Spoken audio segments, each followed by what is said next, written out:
supposed to speak for 2 minutes. Wow. Was that okay? Okay. Yep. Interesting.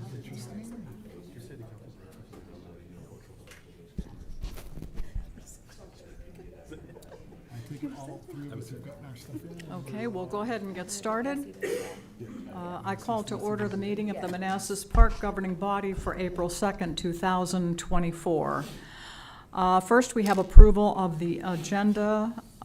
Dean, I believe we're going into closed session. Could you please give us the citations? Yes, they're paragraphs 1, 5, 8, and 29 of subsection 2.2-3711A of the Code of Virginia. Okay, thank you. Are there any changes to the agenda? Okay, hearing none, do we have a motion to approve? So moved. Second. All in favor? Aye. Opposed, abstained, motion carries. Please join us in a moment of silence, and Councilmember Carrera, would you lead us in the pledge? Pledge allegiance To the flag of the United States of America and to the republic for which it stands, one nation, under God, indivisible, with liberty and justice for all. Okay, do we have anyone who would like to make public comment? Okay, seeing no one and hearing no one, we will move on. There's no public hearing. Our first agenda item is a proclamation. This is a proclamation to proclaim Humanity First USA Beat Hunger Day as April 3rd, 2024 in the city of Manassas Park, Virginia. Whereas, according to USDA, 44 million people in the United States, including 11 million children, are battling hunger and feeling food insecure. And whereas the Consumer Price Index shows that food prices rose 2.6% from January 2023 to January 2024. And whereas the observance of Beat Hunger Day on April 3rd, 2024 is an opportunity to support the food security program of Humanity First USA, which provides vital and critical services by donating food, volunteering, and raising awareness about hunger issues in the United States. And whereas the campaign encourages its supporters to skip lunch on April 3rd, 2024, and donate their lunch money to Humanity First USA to feed fellow Americans. And whereas this organization has hundreds of caring volunteers across the U.S. who donate their time, vehicles, gasoline, and energy to deliver hundreds of thousands of meals annually to our fellow citizens in the United States. And whereas Humanity First USA is consistently partnering with local food banks and pantries working together to beat hunger. Now therefore, I, Jeanette Rischel, Mayor of the City of Manassas Park, Virginia, and on behalf of the Manassas Park Governing Body, hereby proclaim and recognize April 3rd, 2024 as Humanity First USA Beat Hunger Day, and urge every citizen to take time on this day to honor Beat Hunger Day, the people it will serve, the volunteers who care for them, and acknowledge that our involvement in Humanity First USA Beat Hunger Day can enrich our entire community and help combat hunger in America. Do we have a motion? So moved. Second. All in favor? Aye. Opposed, abstained, motion carries. Thank you. We have with us this evening Mr. Hibi Iqbal. He has been serving with Humanity First USA for more than 15 years as a volunteer. He is currently serving as Humanity First Country Director for Mexico, as well as on the National Disaster Relief Team. So I would love to present this proclamation to you.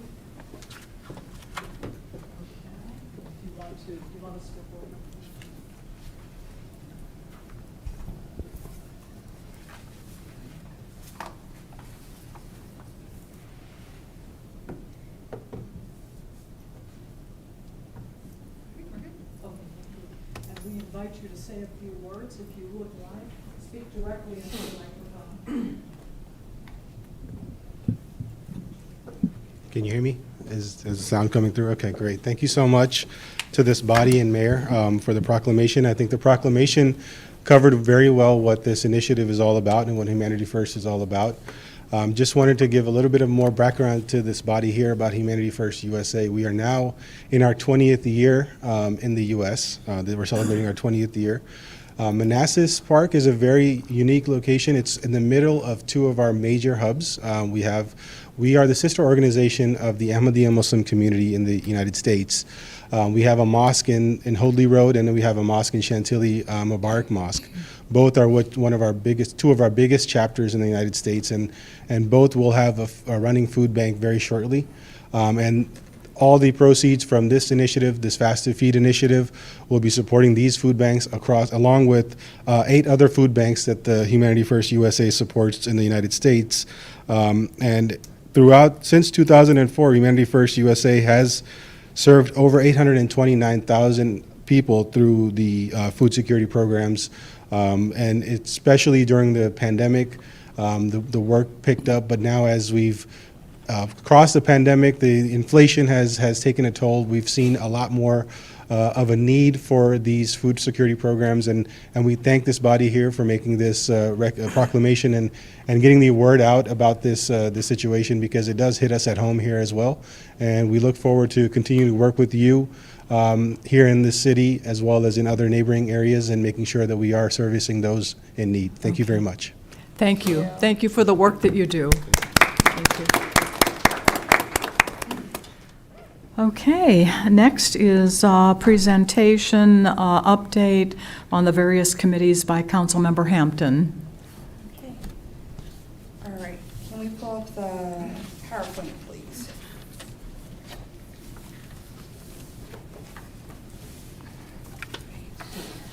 So we've had a very busy month.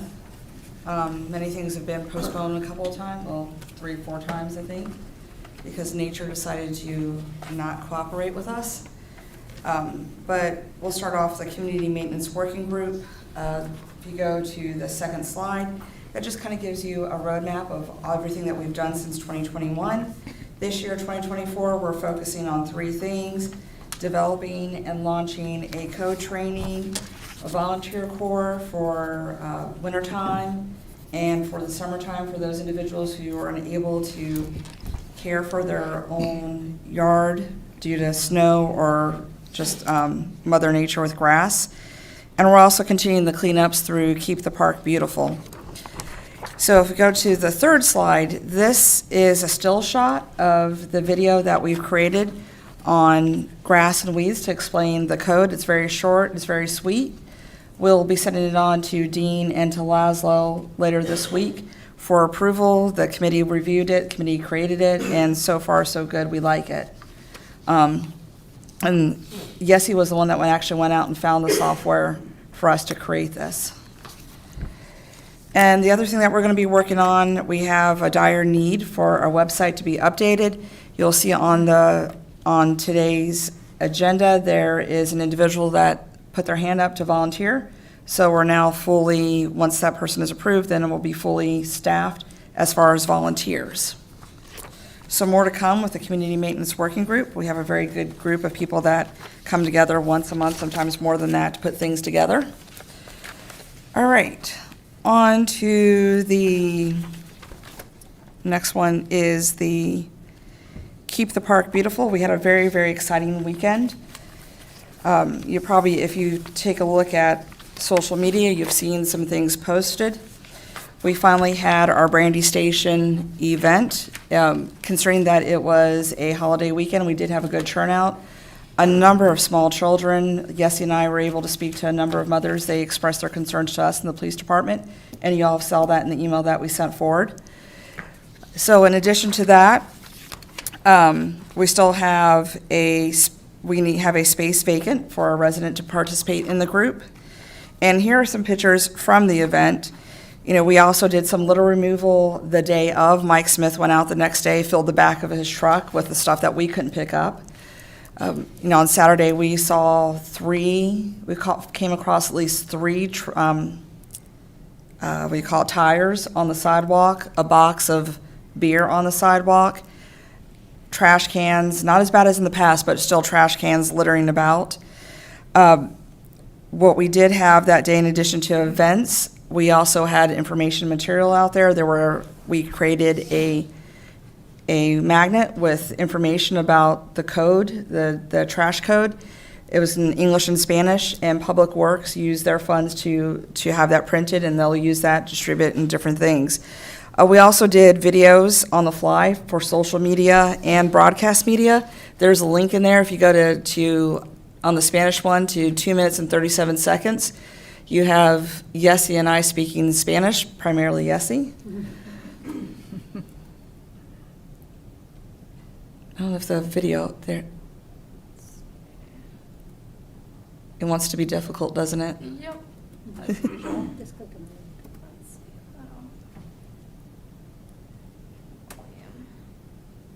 But we did this in English and Spanish, not only just for social media, for broadcast media, and also for use down the road when we put in for more grants. The day was thankfully possible through donations from the committee members, as well as some other organizations. We will have the vendors and the sponsors here in in May, to give them appreciation and provide them certificates, because it's the right thing to do. And the children actually had a blast. There's a picture of, they went to town on me with a face paint. There's a picture somewhere about that.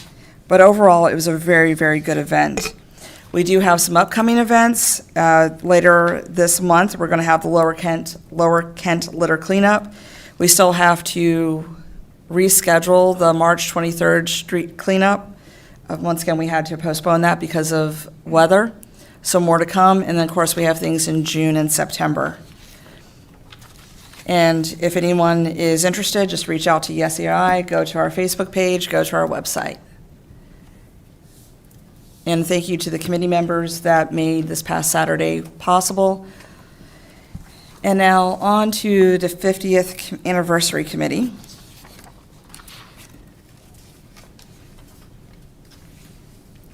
This is just a recap of the resolution. I always like to go back to what we agreed upon so we know what we're working with. And then as far as progress, we had our second meeting about 2 weeks ago. We're sticking with the tagline of people, place, policy, and progress. We do need volunteers. We're going to start recruitment to help go through the archives and scan information in the archives. Our archives are pretty much stuff that's in Ms. Connor's office, as well as what's in the car barn over at the former golf course.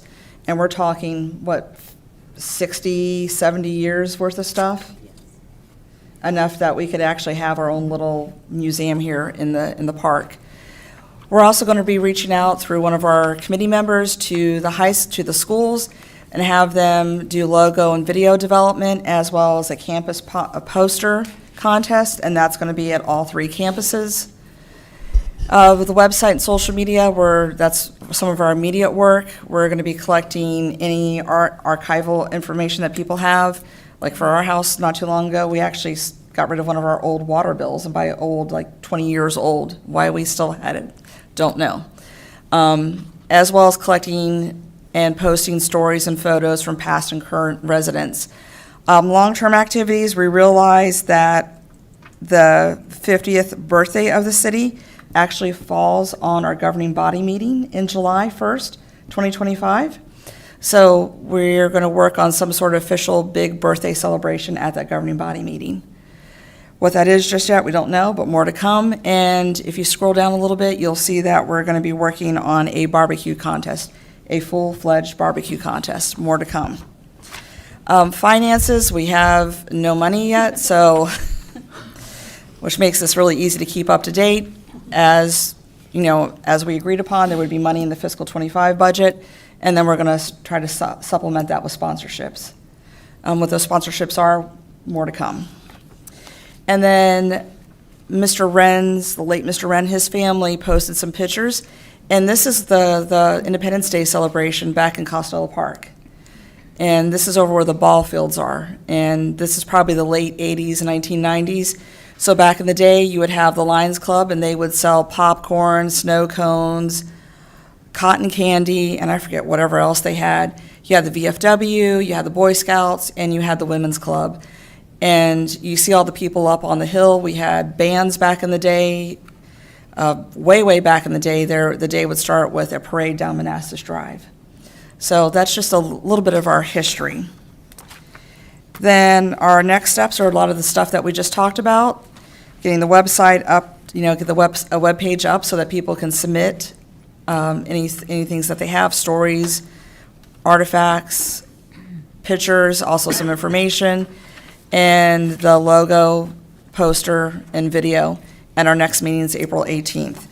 And just as a side note, when we passed this in November, it was asked that we had 3 city council members. Still just me. So, and I'm not going to ask Councilmember Amaya because she's already on 2 committees plus other committees. We can reduce the number of council. I think we can. Okay, I think we should probably do that. 'Cause I know it's been brought up. Yeah. Can you speak directly into the microphone? Yeah, you. I know it's been vacant for a couple of months now. I think maybe one thing we could consider is removing the option of having 3 council members there, maybe just. Yeah. Yeah. I know Councilmember Moore suggested that so that minutes would be taken. Yeah. But I'm open. Yeah. I'm And we free. take- Open to serve? They still take minutes. Yeah, we take minutes for all of our committee meetings. Yeah. I'm open. Are meetings going to be routinely on Thursdays? Yes. Okay, then Yeah. I'd be happy to join. Okay. I can't pick you up, though. You'll have to, in your crutches. I'm driving now. Oh. Good. Yeah. Watch out. I had a question. Yeah. Madam Mayor. Yes. Okay. Yeah, thank you for the presentation, Councilmember Hampton. The budget, have you guys come up with an estimate? I mean, is it your intention, your committee, to have some kind of estimate that we can include in our 25 budget prep? We can try. This is only our second meeting, Okay. and we have a timeline of some different activities.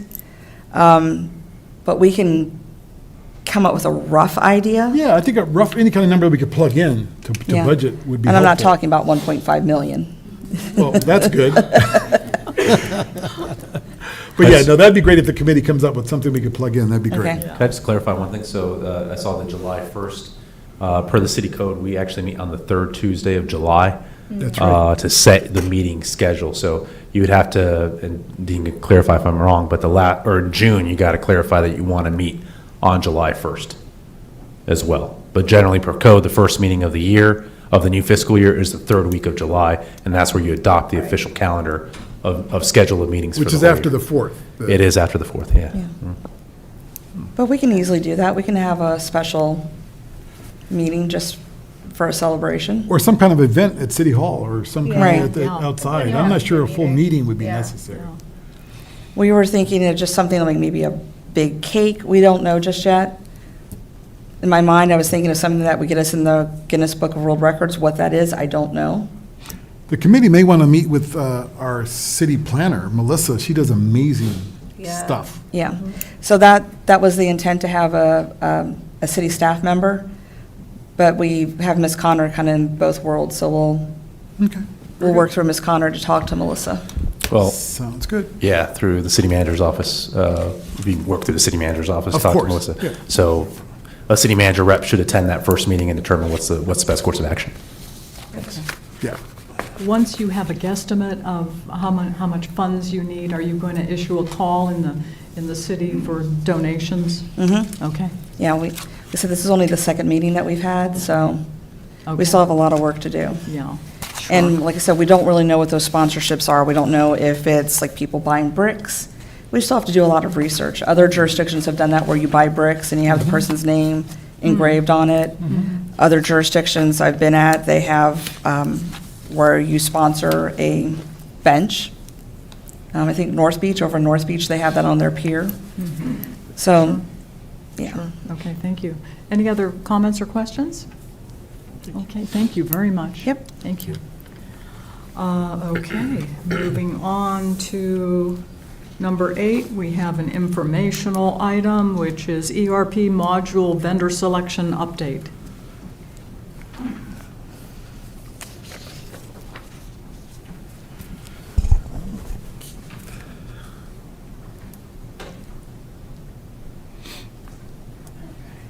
Good evening, Keith. Good evening, Mayor, Vice Mayor, and members of the governing body. So before you is an info item on the selection of Tyler Technology through a competitive process to be the vendor of choice for the HR and finance module of our ERP. And this is the agenda. I'll sort of touch on the process that got us to this point. And I am joined by Katie. She is part of the Barry Dunn consultant team that we've been working with for the last 2 years, as well as Justin and Anthony, who are from the Tyler team, who's going to give you a quick presentation on what their capabilities are and a quick demo. And now we're kind of wrapped up with next steps. Okay. So, excuse me. So how did we get to where we are? As you know, ever since the governing body voted to approve funding to upgrade our legacy ERP system, staff has been working with Barry Dunn for the last couple of years to go through a very exhaustive, deliberate process to search, vet, and score and select vendors. We started to implement the tax module with Affinity, and I can touch on that if you would like. And now we are finally selecting the vendor of choice for HR and finance. The team that did this work primarily consists of HR, IT, finance, as well as treasurer and commissioner of revenue, and along with our consultant Barry Dunn, to make sure that we are doing the right things in accordance with the RFP process. After several months of vetting and blind scoring, we decided to choose Tyler for a variety of reasons, which I'll get into here in a little bit. But as you can see, this started back in last March, so roughly a year now. There were 3 vendors that submitted the proposal. After the first round scoring, we brought 2 back with demos, and that was Central Square as well as Tyler. For the demos, we used the same scripted scenario for both vendors to make sure that we remain neutral and unbiased. After the demos were conducted, we did reference check on the 2 vendors, and then we requested additional demos on one of the vendor based on a niche capability need that we identified during the process. After round 2 and round 3 scoring were conducted on January 12th, we compiled this presentation to present to you all. So how did the scoring work out for 3 vendors? Again, round 1 is based on the proposal that was submitted. As you can see, the top 2 vendors were very close between Central Square and Tyler, Edmonds Gov. They were missing about 20% of the modules that we were requesting, so they scored very low in the first round. Moving on to the second round, it was a very tight race between Central Square and Tyler. However, during the demo, staff felt that the Central Square demo team did not do a good job conveying their capabilities. Additionally, there were a lot of third-party components that require additional integration, as well as, because of the additional integration, there are more chances for data to get corrupted. And so they did not score as well as Tyler, who demonstrated really all of the required critical components that we were looking for. And then round 3 scoring, there were 2 elements to this, reference check. And as you can see here, it was a runaway for Tyler because of their robust presence, particularly in Virginia. And then lastly, of course, cost is a factor. Tyler is not the least expensive, but because of all the pros that we've identified through the process, the total score put them as the best choice for the selection. With that being said, I will turn it over to the Tyler team for their demonstration. Thank you so much, Keith. And thank you, everybody. Keith, do you mind switching me over here to present? Give us 1 second, please. Thank you.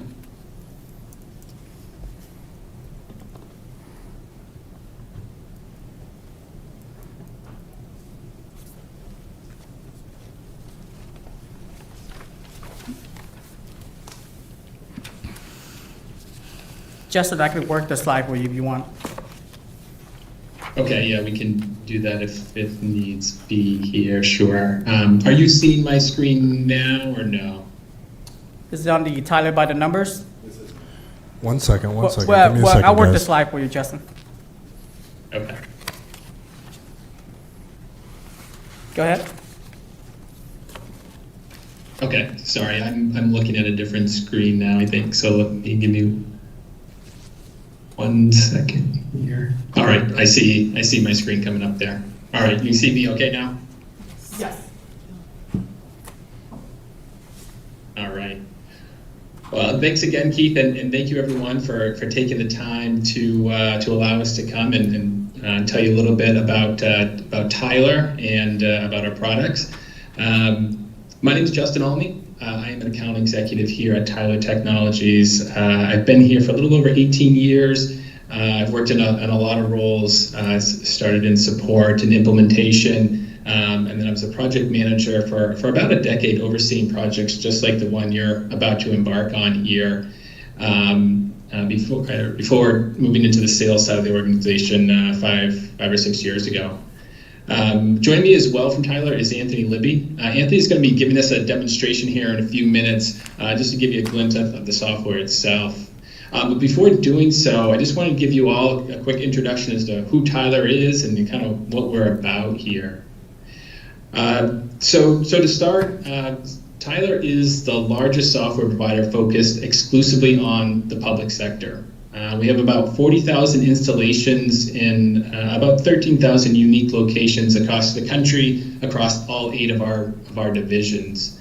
Again, all 40,000 of those are public sector, city, county, school installations. We have over 7,000 employees across the country, 45% of which have actually worked in the public sector in the past. So most of these are previous clients that have retired from their local government positions and then come and work for Tyler as kind of a second career. We've been around a long time. We've been around for over 35 years in the public sector. And over that time, we have a 98% client retention rate. So we have a long track record of success. We also have a strong balance sheet, and we're included on the S&P 500. So we have the resources to invest in our products and in our people, and have the staying power to be a long-term and a stable partner. Honing in a little bit more specifically here on the ERP product that we're going to be looking at here today. This product is used by over 2,200 local governments across the country. And in the Commonwealth specifically, we have a very strong footprint. We have over 100 clients. I think the number is about 113, 114 now, that are utilizing the same ERP solution that you're looking at. Here are some of the example municipalities around the same size and same scope as Manassas Park. Again, a strong presence here, and we also have a very great and active user community here in the state that's a wealth of knowledge. So I just quickly want to go through, what you're getting with Tyler and how we and our solutions align with the city's goals and objectives that were set forth in your RFP for this project. So to start with, as you're going to see when Anthony starts the demonstration here in a few minutes, Tyler's ERP solution is modern and robust. It's built from the ground up for local governments, so it's not a retrofit from a software from another sector. It has all the functionality and capabilities that you would want without being too complex to easily use or successfully implement. And it continues to advance, so the city will never be on out-of-date software again. So as part of your annual subscription, you're going to have access to the latest and greatest software. You're also getting experience and expertise. So as I mentioned, we have a long track record of success. Those 2,200 clients, 113 or so here in Virginia, those are all projects very much like yours, and they're all implemented by Tyler staff. So all of our development, support, and implementation teams are all in-house employees. So they're not only experts in the software, but because we only serve the public sector, they're also experts in the unique needs and requirements of a local government. You're also getting a partnership with Tyler. So we want to be that long-term partner with the city.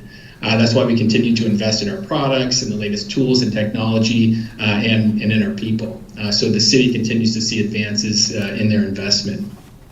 And as I mentioned, our 98% client retention rate and the fact that 45% of our clients have used Tyler for more than a decade just shows that our users trust in our products and our people and our vision. As you'll see here, as Anthony jumps into the demonstration. Our products allow for the appropriate audience to easily access and analyze the data that is important to them and pertains to them. It has customizable workflows throughout that allows for electronic notifications and approvals for fast and efficient business processing. We also have an integrated content management system, so that allows for all the backup documentation to be directly attached to the system records, meaning no more file cabinets or no more chasing down pieces of paper. We have a separate but integrated project and grants management program, so that allows for detailed tracking of project and grants without complicating or kind of blowing up your chart of accounts. We have a decentralized budgeting process that allows for departmental users to enter in their budget requests and have those electronically go through the approval chain and ultimately get to the centralized budget management team.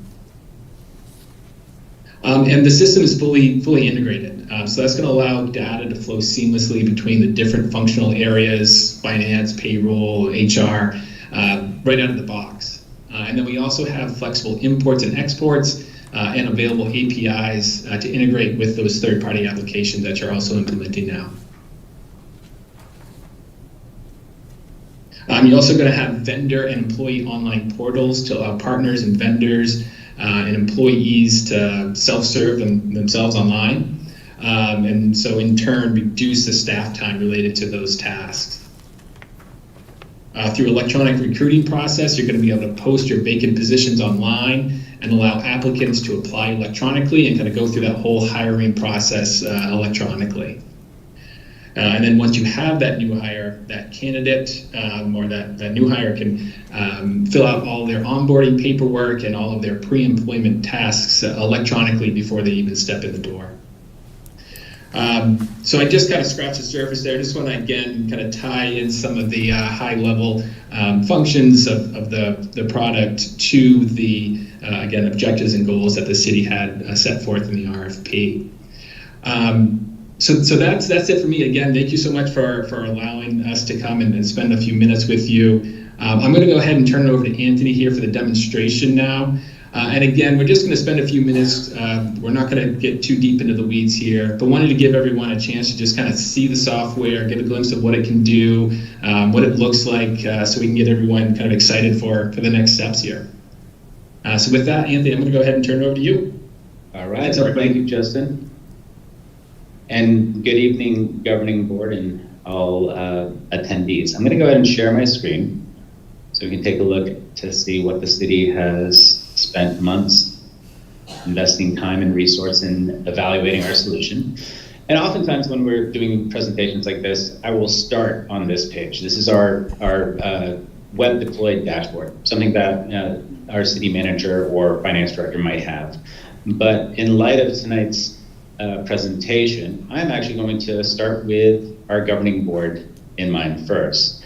So this actually is going to be a solution that will be rolled out to the governing board and really anybody that is a decision maker for the city of Manassas part. And what this is going to do is make sense of all of the efforts within the city, all the debits and credits, if you will, that go into the back office solution.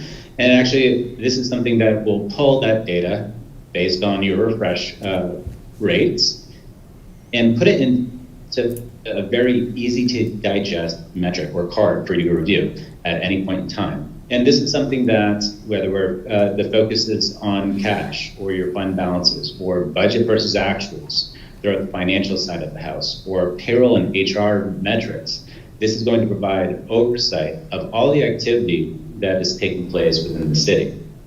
And with all of these, this is going to allow you to pin or associate city goals as far as whether or not the city is living up to the goals that we've set forth for any of these metrics that we're looking at. So without having to dig any deeper, we can see where we're staying on track, where we're starting to come off the rails, so to speak, a little bit, or where we've essentially we have an issue that needs to be responded to. All of these are actionable. It allows you to drill into the cards, flip it, if you will, and then with that, get snapshots of information. Your snapshot's going to be essentially your year-to-date activity, showing you simple budget versus actual information just by hovering over any one of these metrics that are in view here. And then with that, allow you to leverage your chart of accounts to essentially reshape that data so that it's more in line with how you prefer to look at this information. Now, of course, it certainly allows us to see this in fine detail here, but if you want to turn this information on its side and look at this over time, this allows you to not only see where we're trending within the city, but also to run projections. If we continue on this collection rate or this spend rate, where are we going to land at the end of the year? And then with that, be able to even focus on specific points in time of your fiscal year so that we can examine a bit closer from here. Now, of course, behind the scenes of all of these metrics will be the underlying details. This is essentially where all of this information is coming from, and that is going to be reflective of every one of the metrics that we're looking at. But rather than put the burden on your IT staff to deliver this information in, at every city council meeting, we can simply allow the governing board to watch any of these metrics of interest, or simply say, keep me updated. Every Monday morning, I want to receive an update of a particular metric, or only email me if we hit a certain threshold that's defined by each and every one of you. So then, rather than having to ask for a report to see where the city is, now you can have those reports delivered to you when we're hitting those user-defined thresholds, and allows the city to really get out of the business of having to analyze the data that's going into the system, but now become a bit more proactive rather than reactive when we're looking at that information. And then this also provides the ability for the governing body to see where we are trending, so we can do comparative analysis right from here. This allows you to actually also choose ranges of points in time for that look back period as well. And that does not just pertain to an individual card. It allows you to apply that to every one of your metrics. On the payroll HR side of the house, it allows you to quickly make sense of your workforce, where you're trending as well, get simple metrics as far as head counts, positions, retirements, and resignations. There is a change coming. We have a number of folks within local governments that are getting ready for retirement. This allows you to quickly see who within your organization is getting close to that age without having to maintain sub-solutions or Excel spreadsheets to capture that. But this is all something on the back end of the efforts of the city. I'm now going to go ahead and jump back to our dashboard so we can talk a little bit about what you're getting having an integrated solution. Now, this is what we refer to as our Tyler Hub. This is the launching point for all of the applications and reports that the folks that run the city will be utilizing on a regular basis. But right away, what we can provide is the ability for those members of the workforce to get away from having to go and run a report per se to find out where we are with any one of these metrics that we might be looking at. This is something that allows us to surface reports right within the confines of these hub pages or dashboards that update in real time as folks are just doing their daily jobs, that allow users to change visualizations based on preferences and how they want to look at that, but then also provide the ability to pull down that information into a more standardized report should they have the need.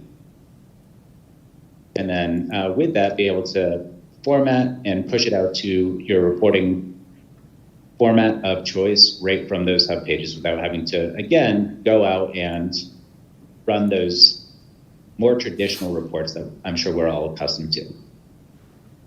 These colorful cards across the top, these are your hub cards, delivering things such as all of your approvals electronically. So one of the key differentiators for our solution is the fact that every one of your processes will be wrapped through an integrated approval process, creating internal controls that your auditors will love to see at the end of the year during your year-end audit. But this allows those decision makers to approve items directly through here and then act on them seamlessly and then advance them into any further approvals, or if need be, simply drill into an application to finalize that particular item. Now, what I've just done is I've just drilled into our requisitions application so that I can see a requisition for purchase that came from one of my departmental users. I'll see essentially the entire history of those approvers and anybody that's acted on them from here, but this allows us to then approve directly from the record itself, but then from there, we can allow the system to take care of the heavy lifting. It's taking care of the journal entries. It's updating your general ledger as I've approved that requisition. It also has provided a document without having to go and print a purchase order. So I've got the purchase order already queued up, but then quotes and anything else that is associated with that record will then become part of that transaction without any additional efforts of the city except attaching any external documents that that are not produced from our solution as part of the print process. And with that, we're going to be able to really create a lot of different efficiencies for those users of the city or within the city. Now, on the financial side of the house, there's a lot of different information that we can focus on here. We can create different visualizations based on the task that you are performing or the role that you are providing for the city. So this is something that is providing access for all my financial information, but if I want to focus on those projects and grants, I can have different hub pages to surface that information without having to go and run reports, but then have quick access to the applications that I might utilize to manage that module, or quick access to the reports that I'm generating from within here. Because we are going to be leading with the HCM side of the house, I'll take a second to show you some of the HCM information that's just lifted from our Tyler solution, our ERP solution. And within the world of our human capital management, it comes in a number of different flavors. We have recruiting functions, our employee engagement, payroll processing, benefit administration, all that can be leveraged within here without having to go and ask the question. We can simply see of our employees who needs immediate attention. Do I have employees that have certifications that are expiring that are part of their job requirements? Performance evaluations that need to be addressed, or upcoming training. So these are all things that, again, it helps tell the story of all the things that we're tasking our workforce to manage effectively. But the big difference here is the fact that it can be a single transaction, and oftentimes those transactions can come from outside of the brick and mortar of the city hall. It allows information to be reviewed, approved, and then where there's an impact of the general ledger, allow the system to create those journal entries for you. So, and then it greatly increase the efficiencies that the city is looking to achieve in the modernization of your various ERP solutions. So with that, I'm going to go ahead and pause and see if there's any questions that you might have for me, or hand it over to Keith so he can wrap up. Questions? Yes, ma'am. This is probably more for Keith. Since seems very, what's the word, automated, I was wondering how many processes that we're going to have to convert from manual to automated so that it works well with this software. So, so this is sort of a two-part question. One is more staff and one is more data. I believe that Tyler can pull all of the data from Keystone, and their system is built to automate a lot of these processes. Keystone is a NoSQL database, and it's very input-heavy, which is why our staff has to do a lot of workarounds to get the data to work. For this, it's automating a lot of those workflows. So in theory, it should speed up a lot more for our staff. In terms of staff capacity, several of our staff, especially from HR, have used Tyler in the past, and so they're very familiar with the system and the platform. Okay, thank you. And then my second question is, I understand that we're pulling some of this data from other sources, from other pieces of software and pulling it in there. But I would imagine at some point, there's probably some sort of manual entry of some sort of software, of information. Have we thought about safeguards to make sure that anything that we enter manually is correct? And that, we don't accidentally put in 1.5 million when it should have been $150? Yes, there's some of these tools in here, I think, and correct me if I'm wrong, Anthony, there are statistical table that will kind of provide us, if something seems up, it will see our variance, and it will Okay. allow us to kind of go back and check. But in terms of ingesting data, I believe most of it is going to be import-export files. Is that right, Anthony? That is a fair statement, Keith. And absolutely. And that's actually one of the main reasons why any time we're either converting data or once we have gone live with a solution, we wrap all of the hosting routines that essentially will take those files and then make them or finalize those transactions. We wrap them around a workflow so that we have the ability to engage with the data and review it before anything gets posted to the ledger. But as far as conversions go, our implementation team is going to essentially provide the necessary reports and tools to proof all the data. And as part of that, our implementation team is going to essentially make sure that any system that we are converting from and bringing it into our ERP solution, that the balances that are coming into the system tie back to the legacy solution. So that is something that every one of our implementation staff members is versed in, but certainly we're going to need the city's guidance to verify those numbers. Yeah, what he's describing there is the data testing step of the project management implementation, which the vendor themselves will do, but also we plan on having the project management team, Averos or whoever we decide if, as Averos helps us out with the current implementations, to help with the data testing. But that's one phase of the project management cycle. Yeah. Or basically, you run it out of the legacy and you run it out of the new system, you do a compare and contrast. Correct. That's Yeah. part of the data testing, and then you're still running the older system as well concurrently with the new Yeah. system. That's typical. And one last question. I'm full of questions. Don't show me shiny things, and I'm going to have all sorts of questions. So I know the dashboards are really amazing. My question is can some of those dashboards be linked to a public page on the website? If, let's say, for example, we wanted to show the residents the revenue collected from, from selling bread in the city. Is that a feature that's available with this? I believe so. I think, Anthony, you're pulling that up right now, right?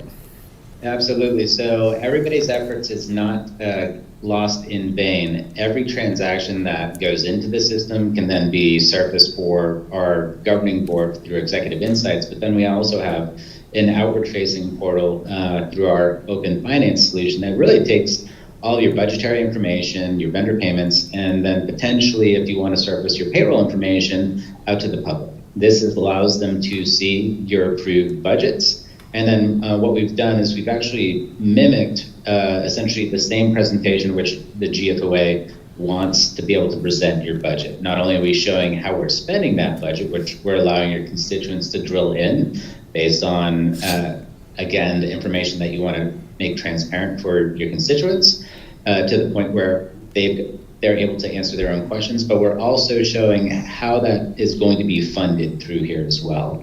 And this is something that really allows you to see additional returns on your investment, because this is a plug-and-play solution outside of mocking up essentially the visualization, what this site is going to look like. It's already plugged into your ERP solution, so it's updating based on the refresh rate of the city. And then it allows those constituents that have an interest really to simply come in here and poke around and drill into the data and answer their own questions, changing visualizations, sharing data with other members of the community.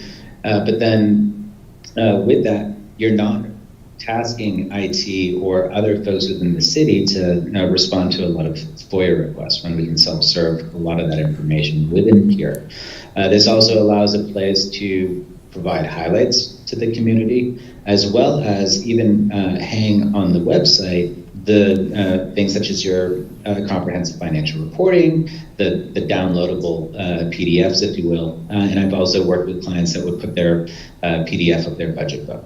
So again, this is a domain that we're very well versed in. We've been here for a long time. We understand essentially some of those needs, and transparency is one of those areas that's been popular for the last 10 years, gaining momentum, where the information's there. We live in a world where access to information has never been more important, and this is something that allows the city to provide that to their constituents effortlessly. Okay, thank you so much. Those are all my questions. You're welcome.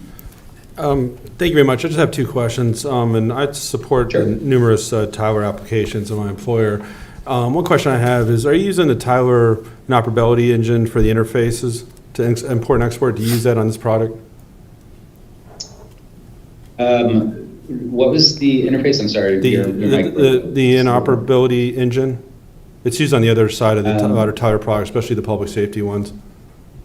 That is a great question for me. I am Vanna White. I am not our technology resource, but I can certainly provide you. It was just more curiosity. The second piece is, when is hopefully the live date? What is it projected? Was it Q4 this year? No, it'd be For this, for Tyler? You have it in the agenda. What was it on the agenda? We're hoping to start fiscal year 26, July. Okay. That's all I have. Thank you. Comments or questions? Comments or questions? Yes, sir. Yeah, thank you, Keith, for the presentation and for Tyler's presentation. It's very interesting, it's exciting, it's dynamic that we're going to have a financial management system that our directors and our city manager will be able to use and get data quickly and effortlessly. Fully integrated, so that mean that they interface with each other, that our tax module will interface with Tyler, and our utility module will interface as well? Yeah, so I'll discuss that broadly. So all of our vendors, whether it's Venue for tax, Edmonds Gov for utility billing, and now Tyler for HR finance, are all SQL database. And so we made a deliberate choice to go that route, just to make sure that we don't have the integration issues that we experienced with Keystone. So they will be talking to each other. Great. And this happens in other jurisdictions too, where, like I believe our neighbor Manassas uses a different software for utility billing. Fairfax City is they're implementing Tyler right now. They're going to utilize a different payroll system for timesheets. So Tyler's built out to be able to connect with different softwares. I think that's the better system, as opposed to having one big system that could crash or whatever, then wipes out everything. Having these three systems is a great way to go. Training. How many hours per employee will be trained for Tyler, and is that included in the budget? So I'll defer the budget question to Mr. Palco. We haven't fully hashed this out yet because we just finalized the selection. We'll have to go back and look at the agreement and work that up. Well, does Tyler have a comment? I'm just curious, when you go into these various cities, how many man hours per week or whatever does it take to train staff to use your system? Yeah, I can speak to that in general. So it's to give you specifics, I probably won't be able to say specifically, X number of hours a day, because it's going to kind of fluctuate. So there's going to be different phases of the project. So what will happen when we first start the implementation? As part of the proposal, yes, you're going to have a project manager, you're going to have implementation hours for the whole project based off of our experience in implementing like projects. So to answer your question, yes, that's part of the proposal and be part of the budget is there's training and setup for all of your systems and project management to oversee it. But when we start the implementation, you're first going to work with a project manager to lay out the entire project plan for the implementation. And so you're going to start out with really your subject matter experts in the analysis phase that are going to be going through your processes and really designing how the system's going to be set up and how it's going to be utilized. So at the front end, you're going to have probably a few resources that are going to be engaged in that part of the process. And then as we get further on, we'll get into kind of core user testing and setup, where some of your maybe core users are going to be engaged a little bit more for a certain time frame to start to build out the system and start to work on those data conversions. And then ultimately you'll get to the end user testing. So the end users are really going to be trained at the end, very close to go live, and really trained on their specific functions. So to answer your question, I can't really say specifically how much each person is going to necessarily be engaged, but you'll have all of that laid out in your project plan early on in the project. I hope that helps some. No, it does. I It can does. dig in deeper if you like. No, that's a great answer. Thank you. Yeah, you got it. And staff plans to bring the agreement back at some point to you all, since we're so far out, to include the critical path scheduling, all that stuff, so. Thanks, Keith. But just a reminder, we got to get a contract done before December of this fiscal year, so we can use ARPA funding for it. Oh, Okay, so please don't forget to do that. Okay, thank you. yes. Good point. Follow-up, do you have a follow-up? No, that was great. Thank you. Okay, Thank you. okay. Thank you. Comments or questions? Yeah, go ahead. Thank you. Good evening. My question is regarding the onboarding process for the HR. If there's sensitive information that's held in there, like how many users can have access to it, or is it protected by just each department? Like, So as part of the deployment of our solution, we're going to look at each user and make a determination who should have access to not only the application, but also within the application. I'm actually going to pull up my employee file here as a moment, as my talking point here. But what we're doing is we're really validating all the way down to the field level itself, so that if you don't have the appropriate credentials to see information, it'll be as if the information never existed within the system. And then to take that a step further, when we're talking about onboarding and employee information, there's a lot of sensitive information that can be surfaced within here. We take those documents that house that sensitive information, and what we'll do is we'll actually provide, and bear with me for a moment here, a place to store those documents, and then we'll redact anything that is sensitive in nature. So then we are looking for additional credentials for only the folks that have the ability or should have the access to see those sensitive pieces of information, whether we're talking about social security numbers, banking information. That all is something that we can wrap securities around. And then for the casual user, what we'll also do is we'll strip out any application that really they shouldn't need it to use on a regular basis, so that we don't have to worry about curiosity getting the best of them. okay, excellent. Thank you. Okay. Follow-up? You're welcome. Any other comments or questions? Yes, ma'am. Keith, I wanted to piggyback on Daryl's question about training. The one thing I've noticed over the years is that there was that initial training, but as time goes on, people move on. Then it's like rather than people around the fireplace and giving them a tell on how to do the training versus actually having a document. So what is the thought of making sure that training, that there's a succession in training?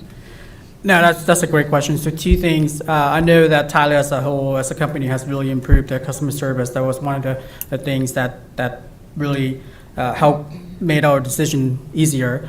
Secondly, as we going through this implementation process for all of the module, we made a concerted effort to have at least 2 deep in each training session, a primary and alternate, as well as having a scribe to record all of these lessons learned in some sort of Visio or scribe, document repository for institutional knowledge management, so that if someone leaves, we don't just lose everything that we've learned.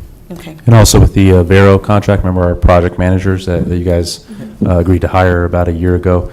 We talked about this and made sure that we paid for post-project completion some time available for ongoing training as needed as well.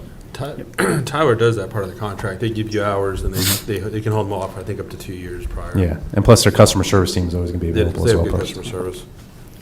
Yeah, one of the. Go ahead, Anthony. Sorry. I was going to say, to piggyback off that, and sorry, Anthony was about to say the same thing, we do have tools built right into the software as well that will help with that. It's a tool that actually Anthony's pulling up right now, so I'll get out of the way, but allows us to kind of walk a user through a particular function as well. So we've got some more tools that are built into the software itself that will help with that too. Right. So what we have built into the solution is a number of help desk resources for your employees. So if they ever need help from an application standpoint, they always have access to a number of different options. There's the standard help. There's our knowledge base that allows you to actually pull how-to documents from our company. There's our Tyler community, which is essentially our social media. This allows you to post questions with peers amongst your community, and it's well represented in the Commonwealth of Virginia. And then we also have built into the system a tool that we used to call our Tyler University. Now it's our Tyler Coach, but this is integrated training. This will take essentially any process that we're looking at and then establish a scenario for your end users to master their craft. This also is something that we'll leverage exclusively or extensively through our implementation as well. But in this particular regard, it sets up a quick task as far as what I'm looking to do within here, and then it's going to start pointing on the screen where I need to go in order to complete those tasks. So I'm intuitively going to add or press the add button to add a requisition, and then from there, add a description, so on and so forth, stepping me through every necessary task from an application standpoint until I've completed that task and I've got an actual requisition in my hands or on the screen that I can then leverage for review and approval. This gets piggybacked on top of the fact that in addition to your production environment, which your daily operations will be entered into the system, we're going to provide the city with a training environment and a testing environment. And the training environment is really a place where your users can practice at any point. It's something that we oftentimes will pair with our onboarding process if they're not familiar with the solution. And it also keeps your production environment looking pristine so that we don't have to run a transaction through and then void it to see what the end result is going to be. And that's something that will stay with your solution. So regardless of the version that you are on, these tools will be baked in. It's going to sit on top of your data. It's going to be something that is accessible moving forward for the city. Okay, thank you so much. You're very welcome. Any other comments or questions? Yes, ma'am. So just to clarify, Keith, the cost to integrate Avinity and Tyler is included in this contract? Or is that going to be additional later on? You're talking about the total budget? Yes. Now for ERP, so with everything with tax, utilities, project management, yeah, we have enough ARPA money for all implementation.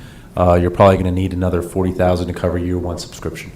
And that would come out of the operating, or either the operating budget or that year's software maintenance line in the CIP. Okay, thank you. Follow up? Yep. Okay. Comments or questions? Yep. You look puzzled. No, I'm happy. Okay, thank you.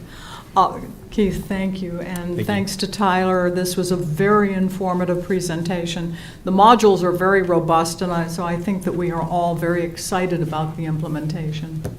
Thank you. And thank you, Justin and Anthony. Thank you. Thanks, everybody. Appreciate it.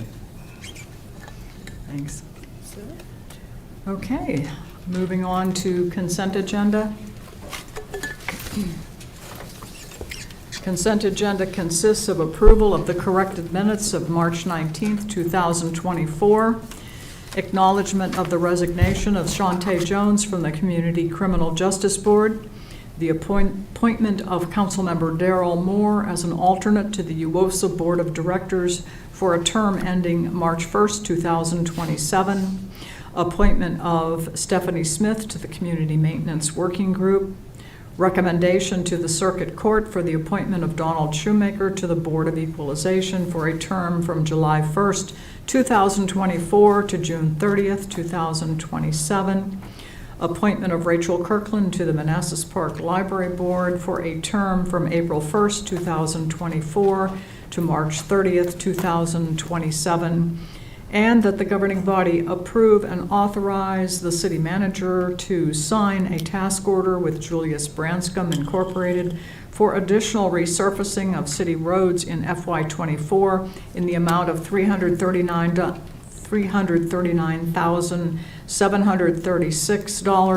$339,736.36, along with a contingency of $33,973.64, for a total amount not to exceed $373,710, using remaining FY '24 street improvement and resealing funds and FY '24 additional streets funds as needed, as presented, and subject to final city attorney review. So moved. Second. All in favor? Aye. Opposed, abstained, motion carries. Thank you. Moving on to new business, we have tax relief for the elderly income limits. Madam Mayor, before we have the Commissioner in Revenue, I just want to say to the city manager, the streets that we just approved, these are in addition to our normal paving project. We had some savings, and we're being able to expand our paving in our city in the coming months. Yes, that's correct. The And worst that's condition amazing, that's roads, yeah. exciting. Yep. Yeah. And it should be highlighted and celebrated that we'll be able to pave more streets than we had originally budgeted for. Absolutely. And these are the worst I- condition streets. And I think as well. that's fantastic. Just want to highlight that to our listening audience. Welcome, Debbie. Good evening, Mayor and governing body. I don't have any pretty pictures for you, but I just am here to request that you raise the family income for the tax relief people. It's been done in the past in increments of $10,000. Currently, for full relief, it is up to $50,000, and then partial relief for $50,001 up to $60,000. So I'm asking that you increase each of those by $10,000. I think, Jeanette, you're the only one that was here in 2014, that when they decided to raise it by $10,000 up to the $50,000, and other people wanted to raise it even more than that, and you said, I make sure to come back to you if anybody fell off of the tax relief list. And this year, we have had people that did not qualify at all that were on partial relief, and we also didn't have people that were full relief last year. They went to partial relief. Okay. And that's just not like a little bit of money for them. That's like $3,000 Right. a year, so it's Right. it's So- hard. So just to clarify, this will mean that nobody falls through the cracks. Nobody will Nobody fall. that's currently. Yeah, nobody falls off eligibility. Yes, Yeah, that's- ma'am. That's currently, okay, thank you. Thank you. Any questions or comments for our commissioner? No? Okay. Well, we do have a motion. Thank you very much. Thank you.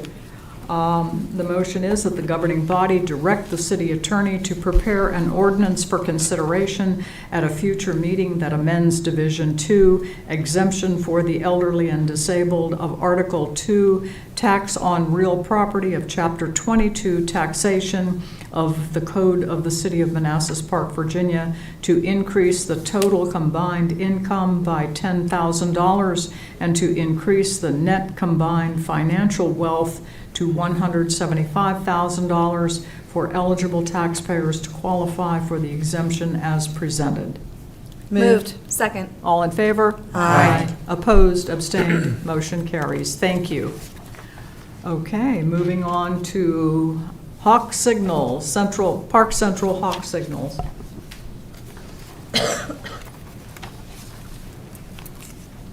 Welcome, Calvin.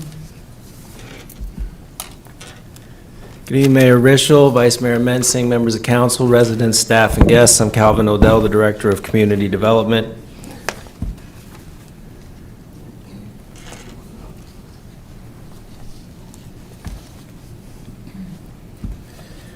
Okay, I'm here tonight to talk a little bit about the Hawk Signal design we've been working on. We had a complete streets assessment of the Park Central area a couple years ago, and one of the major recommendations of that study was to deal with these mid-block crossings that people have often referred to as dangerous. We have tried to address the trees and things that block the pedestrian signage, make pedestrians more visible, but a major recommendation was we are going to have increased traffic counts through this area, of course. We're in Northern Virginia. We're also building a downtown. We're going to have increased pedestrian numbers. You're going to have a lot more people, if everything works out in the downtown, using these mid-block crossings. How do we make them safe for everybody? So a major recommendation of the Complete Street Study was that we place hawk signals in the mid-block crossings, and the first crossing we wanted to focus on was one that will be directly from the theater to the existing Park 170 building where we have businesses already occupying. There is an unsignalized mid-block crossing there that is rather dangerous. If people don't know that the crossing is there, drivers may not even recognize that pedestrians are waiting to cross. And based on future pedestrian volume and high traffic counts, we really need to address the situation with something greater than what is there. We issued a city task order request for the design of this hawk signal. Volkert emerged as the best firm qualified to do the job, and we executed a task order with them in October of '23. What is a hawk? So a hawk is a high-intensity activated crosswalk, and it is it's a little bit different in appearance than a standard traffic signal. It doesn't have the same 3 stack of lights. It's not always on, as people would say, but it is still a traffic signal. It's conventional enough till people will recognize it for what it is, and it's a demand to stop traffic. And the primary goal is to increase pedestrian safety. It's utilized where conventional signals don't exist, and these mid-block crossings are a perfect example. You're never going to have a signal at a mid-block crossing. Some intersections, you may get to the point that there's so much pedestrian traffic that you just go ahead and signalize the intersection. We're never going to do that at these mid-block crossings. A hawk is a perfect candidate. If you want a surefire piece of pedestrian safety, hawk is the way to go. There are examples in Alexandria and DC around Northern Virginia where these hawk signals have been installed. And there is a better compliance rate with the drivers than and I think, we don't like to point out signals, but we have some signals in our area that are just flashing yellow lights and are push button activated, and we've seen people disregard those signals either because they don't understand what they are or because they're not expecting them. But pedestrians are left with the illusion that they're protected when they push that button, and that can be rather dangerous. So these are a more traditional thing that drivers are used to seeing that tells them, hey, you need to stop here. And more so than just the compliance rates, we also are a growing city, growing in population. We have people with disabilities, and we need to start considering that in the installation of our traffic control devices. And this signal does come with visual impairment capabilities to help visually impaired people use this pedestrian amenity. How does a hawk signal work? So the beacon is usually dark, and when I say the beacon, that's the overhead beacon on the mast, what most people would call the traffic light. It's usually dark. It's not always green, yellow, or red. But when someone pushes the pedestrian button to cross the pedestrian way, they're going to get a flashing yellow, the drivers are. When they're getting that flashing yellow, there's nothing that the pedestrian is going to see but the traditional handman countdown, red hand, don't cross. We're warning the drivers right now that this signal is about to go red. Then it's going to go into a solid yellow, which is what drivers are more typically used to associating with, oh my gosh, I'm about to get a red light. And at that point in time, the pedestrian's still just going to see a red hand. You're not safe to cross yet. Eventually, though, that pedestrian, before they get a permission to cross, a walking man that we're all used to, that signal is going to go completely red. It's going to go solid red. And it's at that point in time that we all know that drivers associate that solid red with, I need to stop here. And after that solid red, the pedestrian will get a walking man, and they will have a certain length of time that that walking man will exist until such time as the signal will then go into red flash. And that's simply just telling the people that are sitting at the signal, okay, well, you've been patient, you've stopped, now something's about to change. And then when the signal goes dark, well, during that flashing red, that's when the pedestrian is getting a warning, a countdown, the handman countdown that says, hey, you've only got 15, 20 seconds, whatever, to scurry the rest of the way across the street because we're about to give the cars the go again. And unlike getting a green at a traditional traffic signal, all the hawk does is go back to dark. So that's how the hawk signal works. And so you can understand why it's more effective than these flashing yellow beacons that we see in other places. It's more like a traditional traffic signal. I'm going to see if I can get these informational videos to play.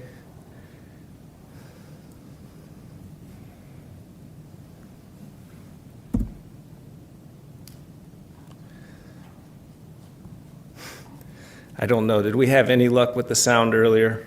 No. Okay. We may have to skip the videos.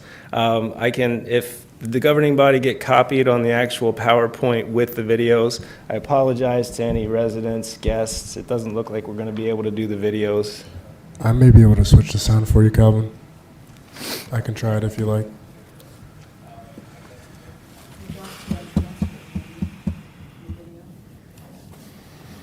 Where's my mouse? There we go. Okay. There's no URL. There's no hyperlink. I enabled I did the enable at the beginning, should allow the video to work, but. Yeah, you need a hyperlink. Okay. You can get. Hold on. Let me start this. No?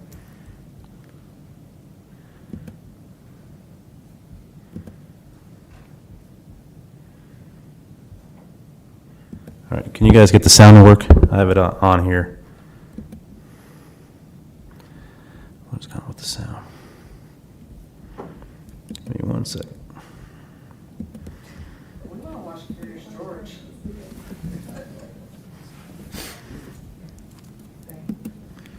One second, guys. Okay.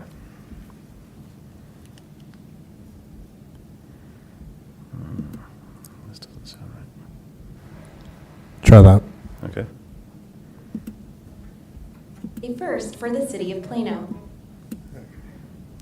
Help keep one of Plano's favorite trails usable Sorry. and safe. It skipped. To help enhance safety along the Bluebonnet Trail, a new pedestrian hybrid beacon, or PHB, has been installed along the trail where it crosses Alma Drive. This pedestrian-activated warning device is a first for the city of Plano. The signal indications will remain dark until a trail user presses the crosswalk push button. The PHB at this location operates as part of a coordinated signal system, so there may be a short wait until the trail users are permitted to cross. When traffic signal indicators for Alma Drive begin flashing yellow, drivers should slow down and exercise caution before proceeding through the intersection. Signal indications will then change to a solid yellow before turning solid red, requiring all traffic on Alma Drive to stop. Pedestrian signals for Bluebonnet Trail will display walk symbols at this point, which will allow trail users to enter the crosswalk with caution. After a set amount of time, pedestrian signals will display flashing hands with a countdown timer, and simultaneously the signals for Alma Drive will begin flashing red. During this time of flashing red indications, road users will stop and proceed when clear. Trail users shouldn't enter the crosswalk when pedestrian signals display flashing hand symbols, as there may not be enough time to cross Alma Drive before signals turn off. The signals on Alma Drive will turn dark again when pedestrian signals for Bluebonnet Trail change to a steady hand symbol. Be sure you know how these pedestrian hybrid beacons work. For road users, if the light is yellow, slow down. If it's red, be sure to stop. When the red lights flash, be sure to treat it like a stop sign and proceed when the crossing is clear. For trail users, the PHB operates as a regular pedestrian signal. Up to a 69% reduction in pedestrian crashes and up to a 29% reduction in total roadway crashes can be attributed to beacons that have been installed in other cities. It may take some getting used to, but we expect the new pedestrian hybrid beacon will help keep one of Plano's favorite trails usable and safe.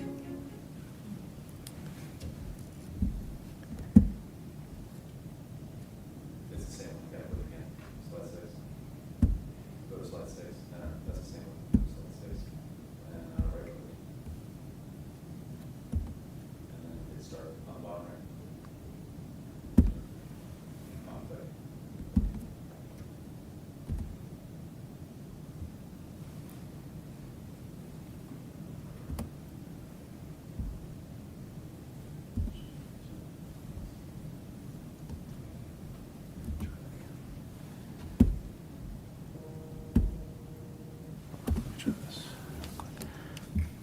Why is this not working?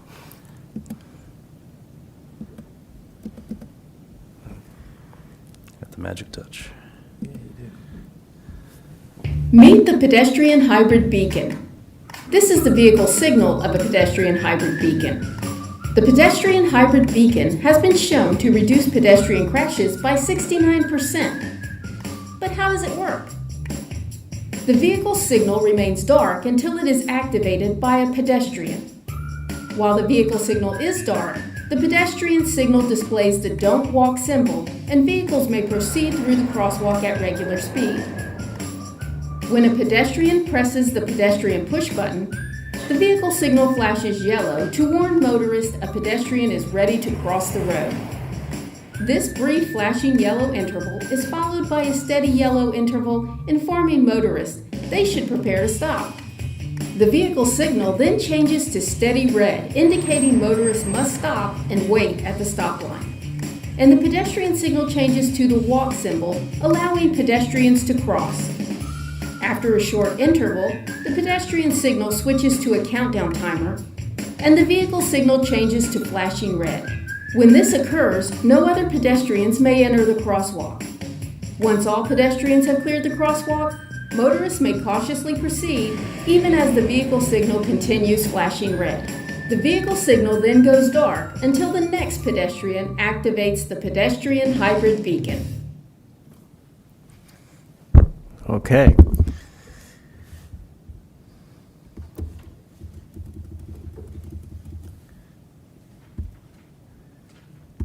So we discussed how the beacon actually works and the safety aspects of the beacon, but I have Hari Thacker here from Volker tonight, who's worked on the design of this project. We have a couple pages of the design in front of you, and Hari's going to explain exactly what the design consists of, what we'll be installing out there, and answer any questions you have about the actual design of the beacon. Thank you, Calvin. Good evening, governing body. So what you see here is a design plan for the Hawk signal. A few things. Do we have a pointer?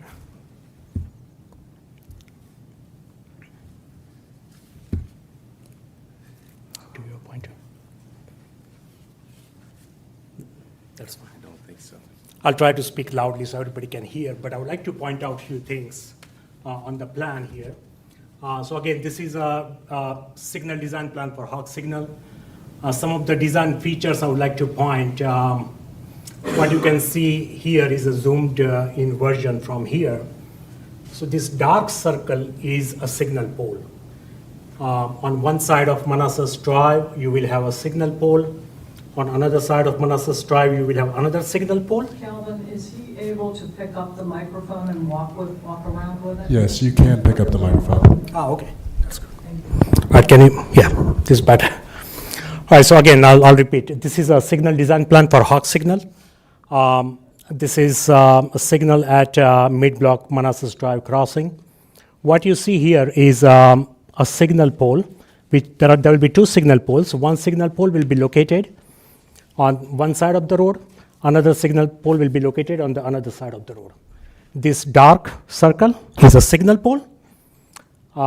This is your mast arm on which you will have the Hawk signals installed. If I'm driving Manassas Drive and this is a northbound direction toward Bank Street, I will see these signals installed on mast arm.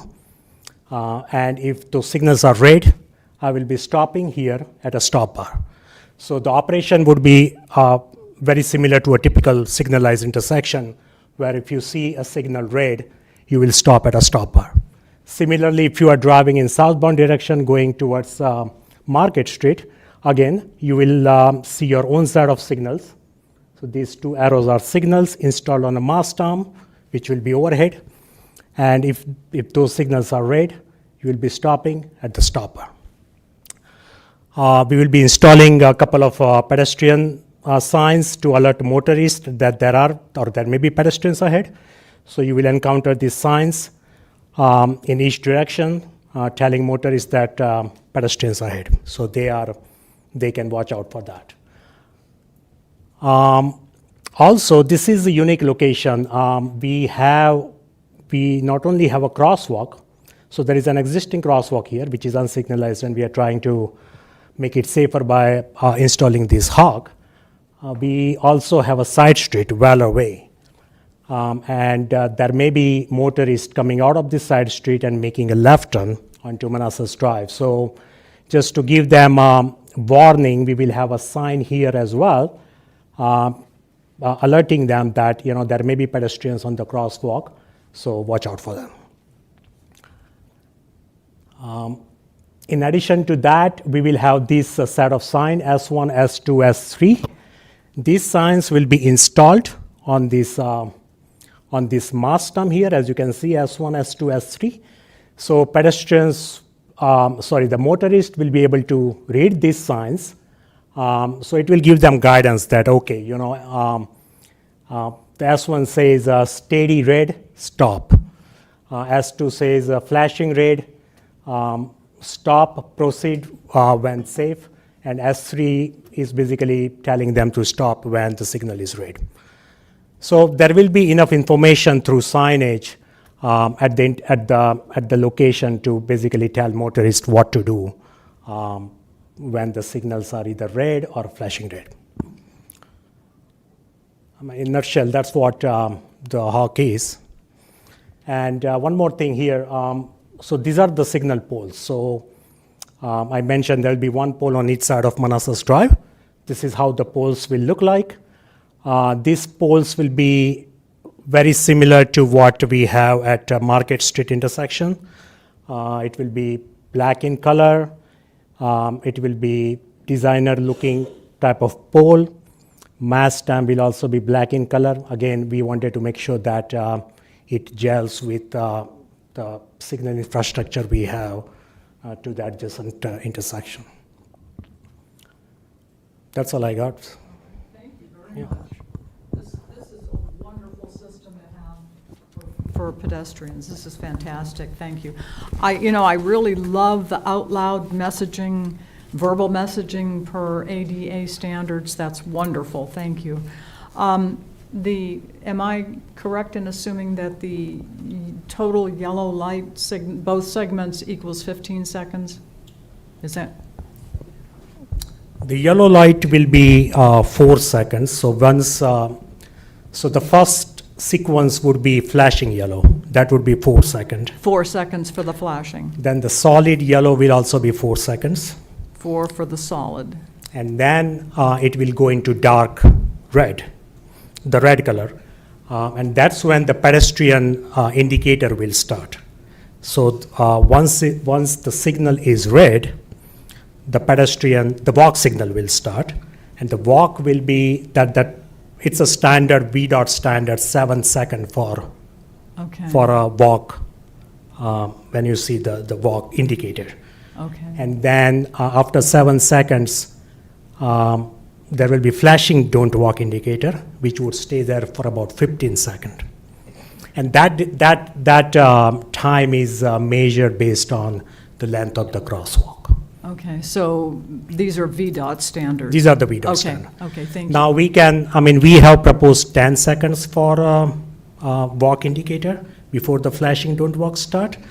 But, 7 is the minimum standard. It's up to city Okay. how, whether we want to do 7 seconds or 10 seconds. Okay, thank you. Comments or questions? Yes, ma'am. This is probably more for Laszlo, and so we're talking about 2.4 million, right? Are we gonna, no? Overall? Because I was looking at the numbers. No, it's like 200,000. Yeah. It's 300 for this year using ARPA. No, the Hawk No. signal itself is $259,000. Okay. 259. So here's my question. This is where I was getting confused.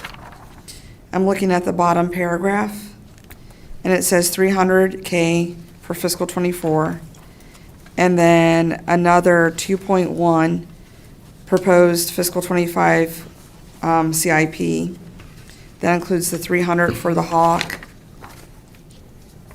streetscape implementation 325, and then street improvements for 1.5. Yeah, so the 1.5 is assuming we get congressionally directed funding with earmarks. If we don't get it, we don't spend that. So what we have money for is this plus the all the land, the tree planting, all the tree stuff that we're doing right now. Those are the two that we have funding for. And then if we get the earmark, then we do other improvements based off of the what was the study called again, Calvin? The complete streets. Complete streets study analysis. for Park Central. Yeah. That's why it's listed there. We're just telling kind of everything we're trying to do in FY25 CIP, but the big chunk of 1.5 million is dependent on getting federal approval. Okay. Thank you, because that paragraph threw me for a loop. Thank you. Follow up? No. No, okay. Did you have a question? Yes, ma'am. Is there, you don't get to ask. I don't get to ask.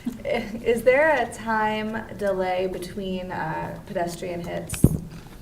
Like, will there be, if one pedestrian hits it, crosses, can another come and it'll turn red again, or is there a delay?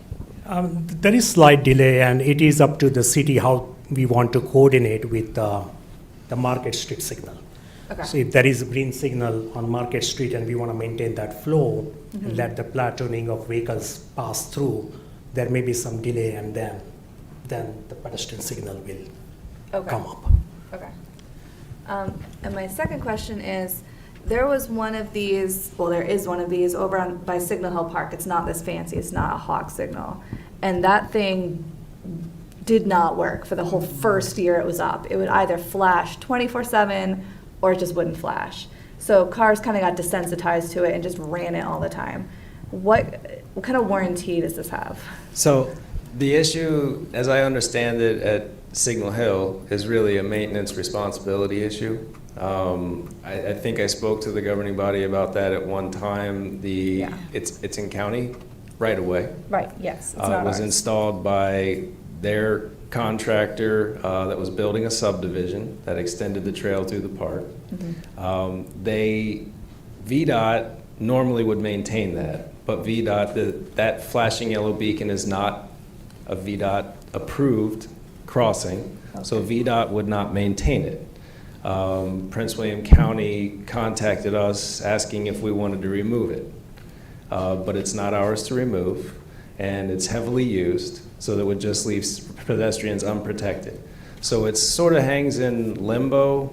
Nobody really wants to maintain it. Manassas Park has, I think our approach at one time was if they dedicate easement to us and right of way, we probably would maintain it. We'd bring it back to the council governing body for approval to take on that maintenance responsibility. But that's my understanding of those pedestrian buttons get stuck quite often.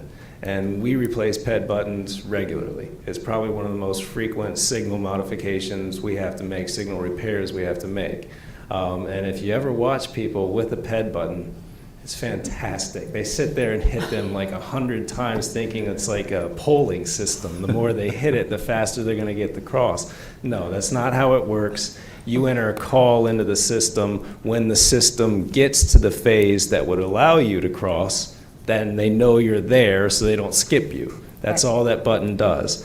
But, I think you get a lot of abuse of the button. A lot of people get impatient and say, hey, give me a way to cross. But I think if we were in a better maintenance arrangement, we probably wouldn't have as many issues at that signal. But again, it's really just a PED button function. The signal itself should not fail. It's a standard traffic cabinet. Traffic signals don't fail that often. So I feel pretty confident this will be better maintained and function the way it's supposed to. When we boundary line adjusted Signal Hill Park into the city, we actually asked to take over that segment of road because there's a lot of our Independence Day event. Right, we did. The signal there, just being able to just maintain that for our residents, since our residents utilize that heavily. But the county was not interested in relinquishing, even though it's surrounded by both parks, but because they have that subdivision there, they didn't want to get rid of it. Yes, and Hari also made the point that this is an ADA compatible signal. So unlike normal PED buttons where they would get no indication that their push had been recognized, Right. this will give an indication to the pedestrian, okay, you pushed it, wait. I get it, wait. So hopefully we'll stop the 50 push abuse of the button, but you never know. People behavior can be strange. Thank you. Councilmember Moore, did you have a question? Just a brief one. Yeah. Thank you for the presentation. The countdown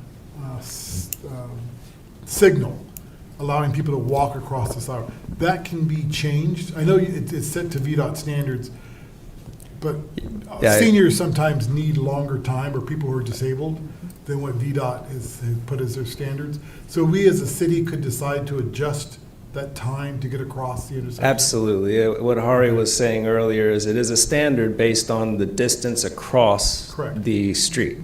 So it's a multiplier. However many feet it is across times a speed, that humans are anticipated to travel. But there's nothing stopping the city from increasing that at any time. Very good. Yeah. Excellent. Okay, thanks.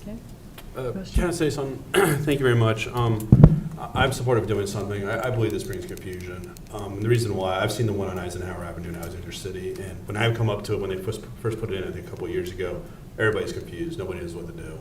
And when you have signals and then they try to do something different, it's very confusing. On Washington Boulevard, they looked at doing something like this in Arlington County, just for people who cross. Just basically that's it. So what they did is they just basically kept the same type of traffic light. You got the one, but you press the one, it does it. I find like this becomes very confusing for people. They come down, they don't know what to do. It's different from, it's not consistent, and it's like going to DC where everything is on the left instead of having some consistency, making it simpler and easier for everybody on the day-to-day. So I do believe to do something. I'm willing to try it out. I would assume if it is cause confusion, you could always adjust it in the future to like a regular traffic signal. But thank you for the presentation. Yes, ma'am. This is very similar to what's on 123 in the town of Vienna, correct? Over there by the Dunkin' Donuts? Yeah. Yes. Yeah. I know the first time I encountered it, I just kind of used common sense, that when it's yellow, you slow down, it's red, you stop. I've never tried to cross 123, I never will, but yeah, I like to live. I like to live. But like I said, that's what, a 4 or 5 lane road, probably a little bit faster than here.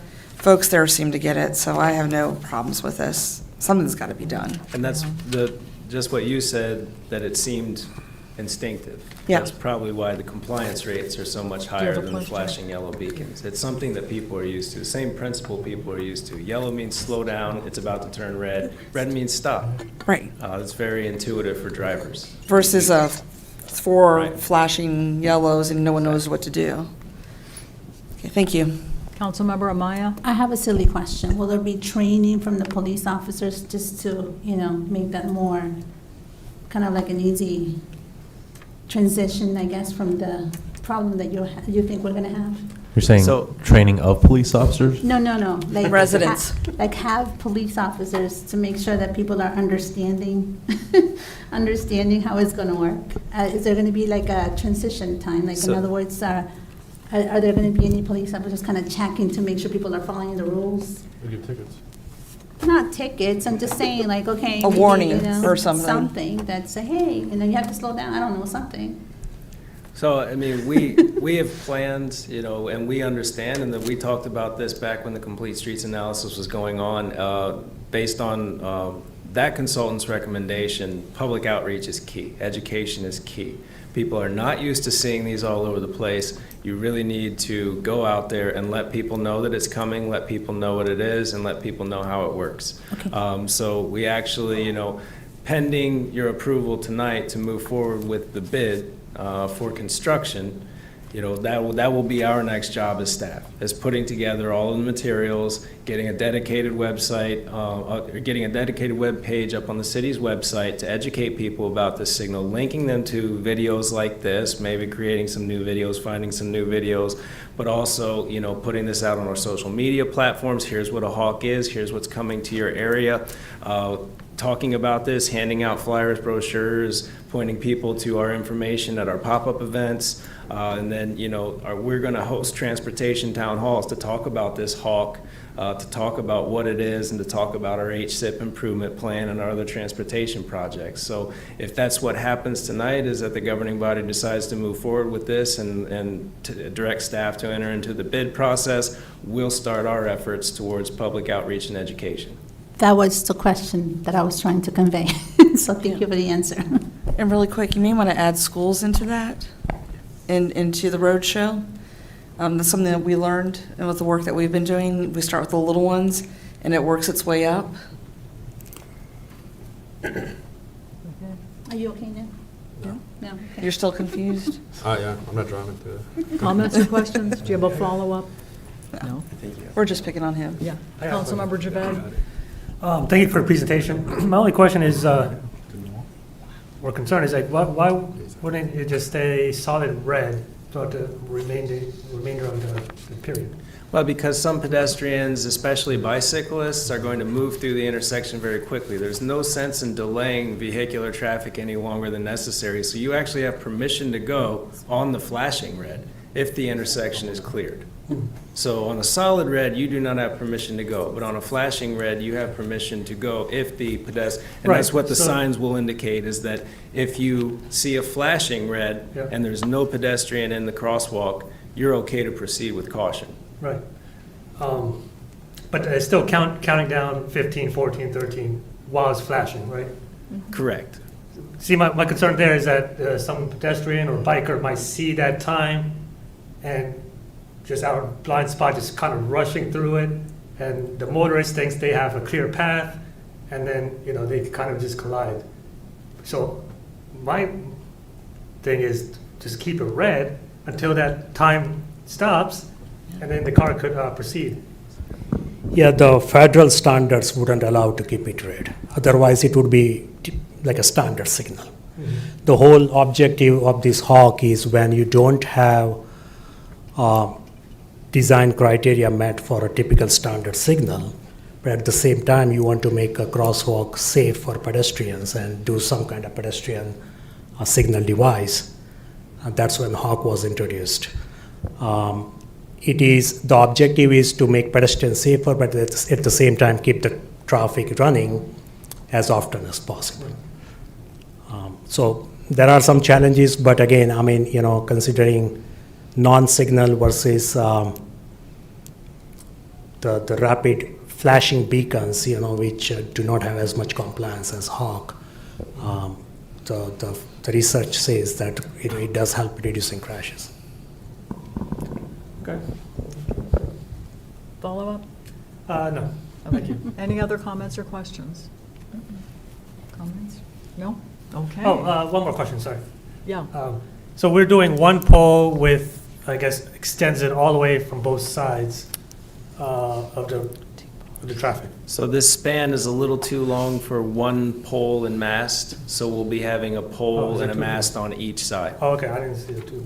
Okay. And then that's the cost, is $259 for both or each? It's total cost. Total cost. Okay. That's it, sorry. You done? Yes. Okay. Thank you very much. This was excellent presentation. Staff recommendation is that the governing body authorize staff to seek bids for the construction of hawk signals in Park Central and return at a future date with the bids received. So moved. Second. All in favor? Aye. Opposed? Abstained? Motion carries. Super. Thank you. Thank you. Okay, moving on. Consideration of renovation or expansion options to address inadequate office and operational space needs.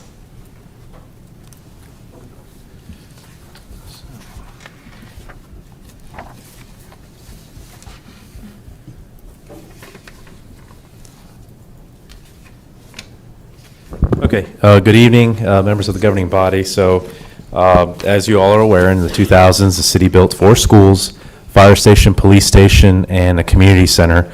What wasn't addressed was the city hall and a building for Calvin's department, the community development department, which combines development services and also public works.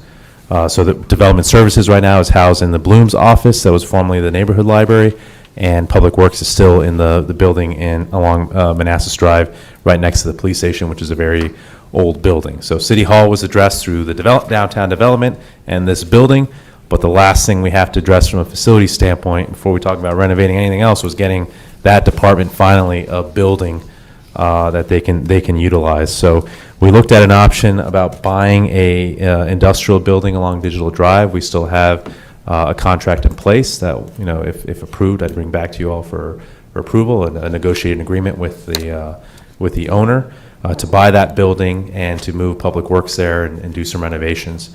However, when we were reviewing that, we also had a development that was going to pay for that, right? So in the budget, we have about $4.5 million budgeted for this project.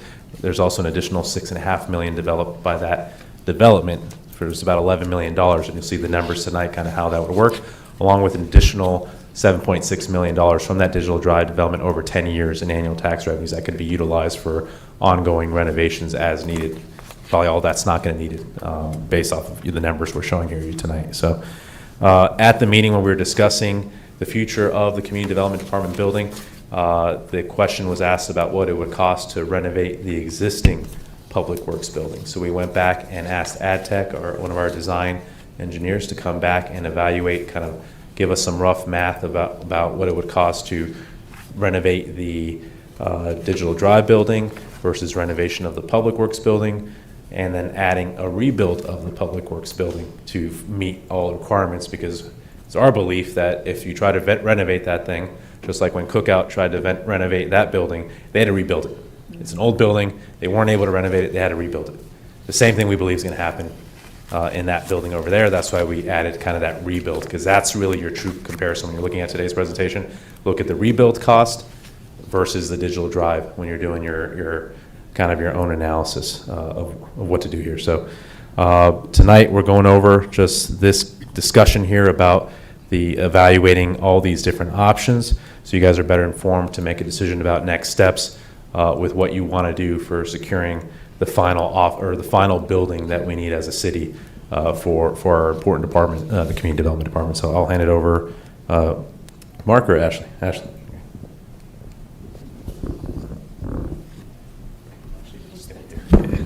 Just click right to go through the slides.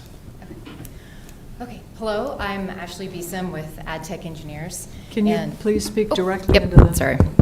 So, again, I'm Ashley Beeson with AdTech Engineers, and the city hired us because the Community Development Department was running out of space, and they are currently in 2 different buildings, which is not ideal. So they had us review 2 different sites, as he just mentioned, one being the current Public Works building, and the other being the existing warehouse building, with the intent of consolidating the Community Development Department, which is Public Works and Development Services, as well as some other city departments such as Fire Administration, School Transportation, and City Hall. Yeah, and I forgot to mention that part. So we've talked about schools before, but remember we had a 4th level plan on this building, and we never got that. So we're looking at options about potentially putting those services in one of these 2 buildings as well. So we visually reviewed the 2 sites and met with city staff to go over what kind of space is needed for all these various departments, space, office space, parking space. And then we also worked with a cost estimator to come up with a rough order of magnitude cost for renovation and/or construction that would be needed to accommodate. So for the first site, the existing Public Works building at 331 Manassas Drive, the site is actually 2 parcels, 9 acres. It's oddly shaped. Right in the middle is the police station parking lot, and the main Public Works building is a pre-engineered metal building, 1-story, 9,600 square feet of office and some bay space. The building has been many things over its 50 years of existence, and it's been a police station and a fire station, and then Public Works took over in the mid-'80s. The site also contains forest and FEMA floodplain, wetlands, and deep water habitat, kind of taking up a large portion of the site. And there's also a 1-story garage building towards the rear and about 67 parking spaces kind of spread out throughout the site. There's also topographic issues, some steep grade and other challenges on this site. So the building sits within the floodplain? It's actually right along the floodplain, but we would have to, I mean, if anything was done further, we would have to do a floodplain study to determine the exact location. We didn't do any testing or invasive investigations on the existing building, but given the 50-plus years of the building's age, there are highly likely unforeseen issues such as mold and asbestos that are likely present. So the second site is at 9115 Digital Drive. It's currently privately owned. The site layout is functional and efficient. There's 94 parking spaces, as well as vehicles can drive into the building and park inside there. The building is 20 years old. It has about 38,800 square feet of warehouse space and 9,200 square feet of 2-story office space inside the building. The warehouse portion is a pre-engineered metal, and the office spaces inside are either wood frame or CMU.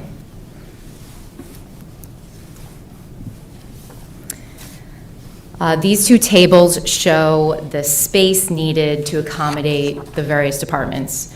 So we looked at and talked to city staff about all the departments' requirements, and the first table shows 311 Manassas Drive, and for all the departments versus just Public Works and Development Services. So no more base space is needed in either scenario. For office space, about 15,000 square footage of more office space is needed for all departments versus about 3,000 square feet more office space needed for just Public Works and Development Services. About 44 more parking spaces are needed for all departments versus 6 more for Public Works. But because of the constrained site, only about 95 max total parking spaces can fit on the Manassas Drive site. For the second table is the Digital Drive. There's tons of bay warehouse space, so no more is needed there. For all the departments, you need about 11,000 square feet more of office space and pretty minimal additional office space needed for just Public Works and Development Services. But it should be noted that, and I forgot to mention this earlier, but the existing office space in Digital Drive is split into 3 areas. There's a portion in the front, portion in the middle, and the portion in the rear.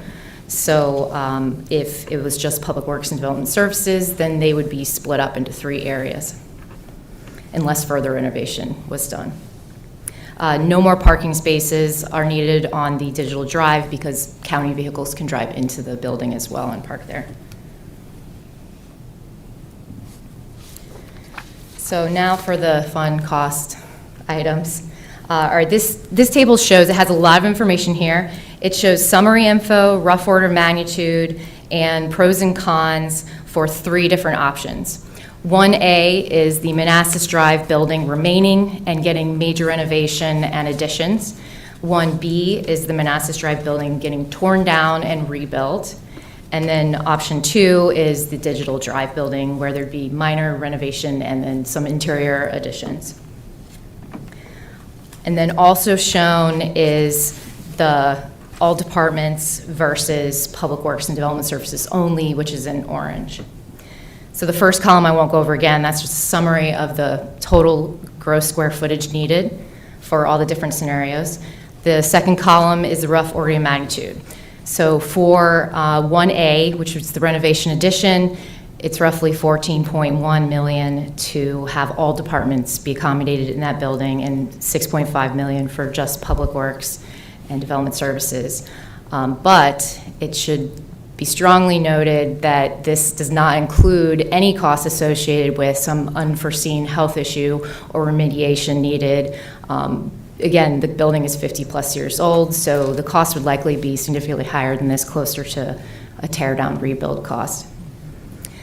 For option 1B, the rebuild, $22 million for all departments, $12.2 million for just Public Works Development Services. And then option 2, Digital Drive, $14.7 million to accommodate all departments, and about $10.8 million for just Public Works and Development Services. And again, in that scenario, they would be split up into 3 areas of the building. The third column is just cost per square footage. And then as far as pros and cons, mention these, but just to call out again, with the renovation addition of the existing building, we have the health concerns. There's not a sufficient parking space available on the site. And then also there would be staff displacement during construction if we use the existing Public Works site. For the Digital Drive, the city would have to purchase the land, and there'd be some associated lost tax revenue with that. But no additional parking would be needed. It'd be very clean, no displacement of staff. Construction could be completely done, and then staff could move in. So that's about it. Are there any questions? Thank you. It's a lot of information. I can see where Digital Drive is the winner, definitely. We get a 20-year-old building. Yeah, exactly. Thank you. That was a wonderful presentation. I do have a question for the benefit of the public, and I think it's a Laszlo question. If we go with the Digital Drive option, that means that 331 Manassas Drive parcel is available for economic development. Yeah, we've talked about this before with expanding Kent Village Square, right? Maybe potentially getting a small Hispanic grocer. That'd be kind of my target, or hopefully the future target of the city to secure something like that to help anchor that shopping center. Okay. And about what's the size of the parcel? That I don't have at the top of my head. I gave it to you last week. I'll email that. It's 9 acres, the 331. Oh, the entire, including the maintenance bay, or not? I thought it was just. The 2 parcels together are 9 acres. What's the want piece with just the Public Works? I want to say that's about two acres? Yeah, that's about 2 acres. Okay, yeah, about 2 acres. 2 acres. Thank you. Comments or questions? Comments or questions? I just have. Go ahead. Sorry, I thought you were doing that side. Say we go to renovation route, total tear down, rebuild. Are we allowed to go higher instead of expanding the square footage? You could go, I think, 2 stories without, you can always go through a special exception process, but. Yeah. And then do we need to add more parking spaces? It's difficult to add parking spaces on the site due to it's just a large amount of forested area and floodplain area that you don't want to encroach into. Right. So if you need we would propose a 2-story new building, but there's only but so much area on the site to remain for parking. Okay. So yes, we could look into doing a 3-story building and maybe gain a little bit more space on the site, but at some point there's still the environmental constraints and topography constraints. Sure.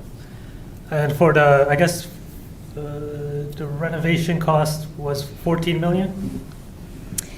Yes, and again, that doesn't include any unforeseen conditions. Right.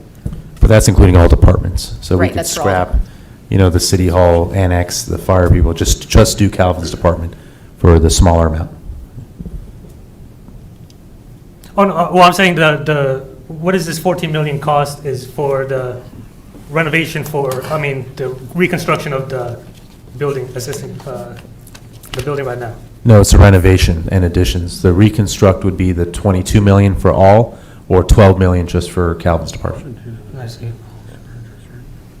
Option 2 is what we have now. Okay. Do you have like a breakdown of these numbers? Yeah, it's right here, so. But this No, also like doesn't how include- they get up to 22 million. Right, also the. Is that in the Because I mean, there's already utilities, there's already site work, I mean, paving's already done. I mean, you Well, don't the need to do paving is groundwork. actually, the paving, I didn't go into the condition of the paving and everything, but it is in very poor condition in portions. It's also, there's also a lot of gravel parking areas that would need to be converted to asphalt. Okay.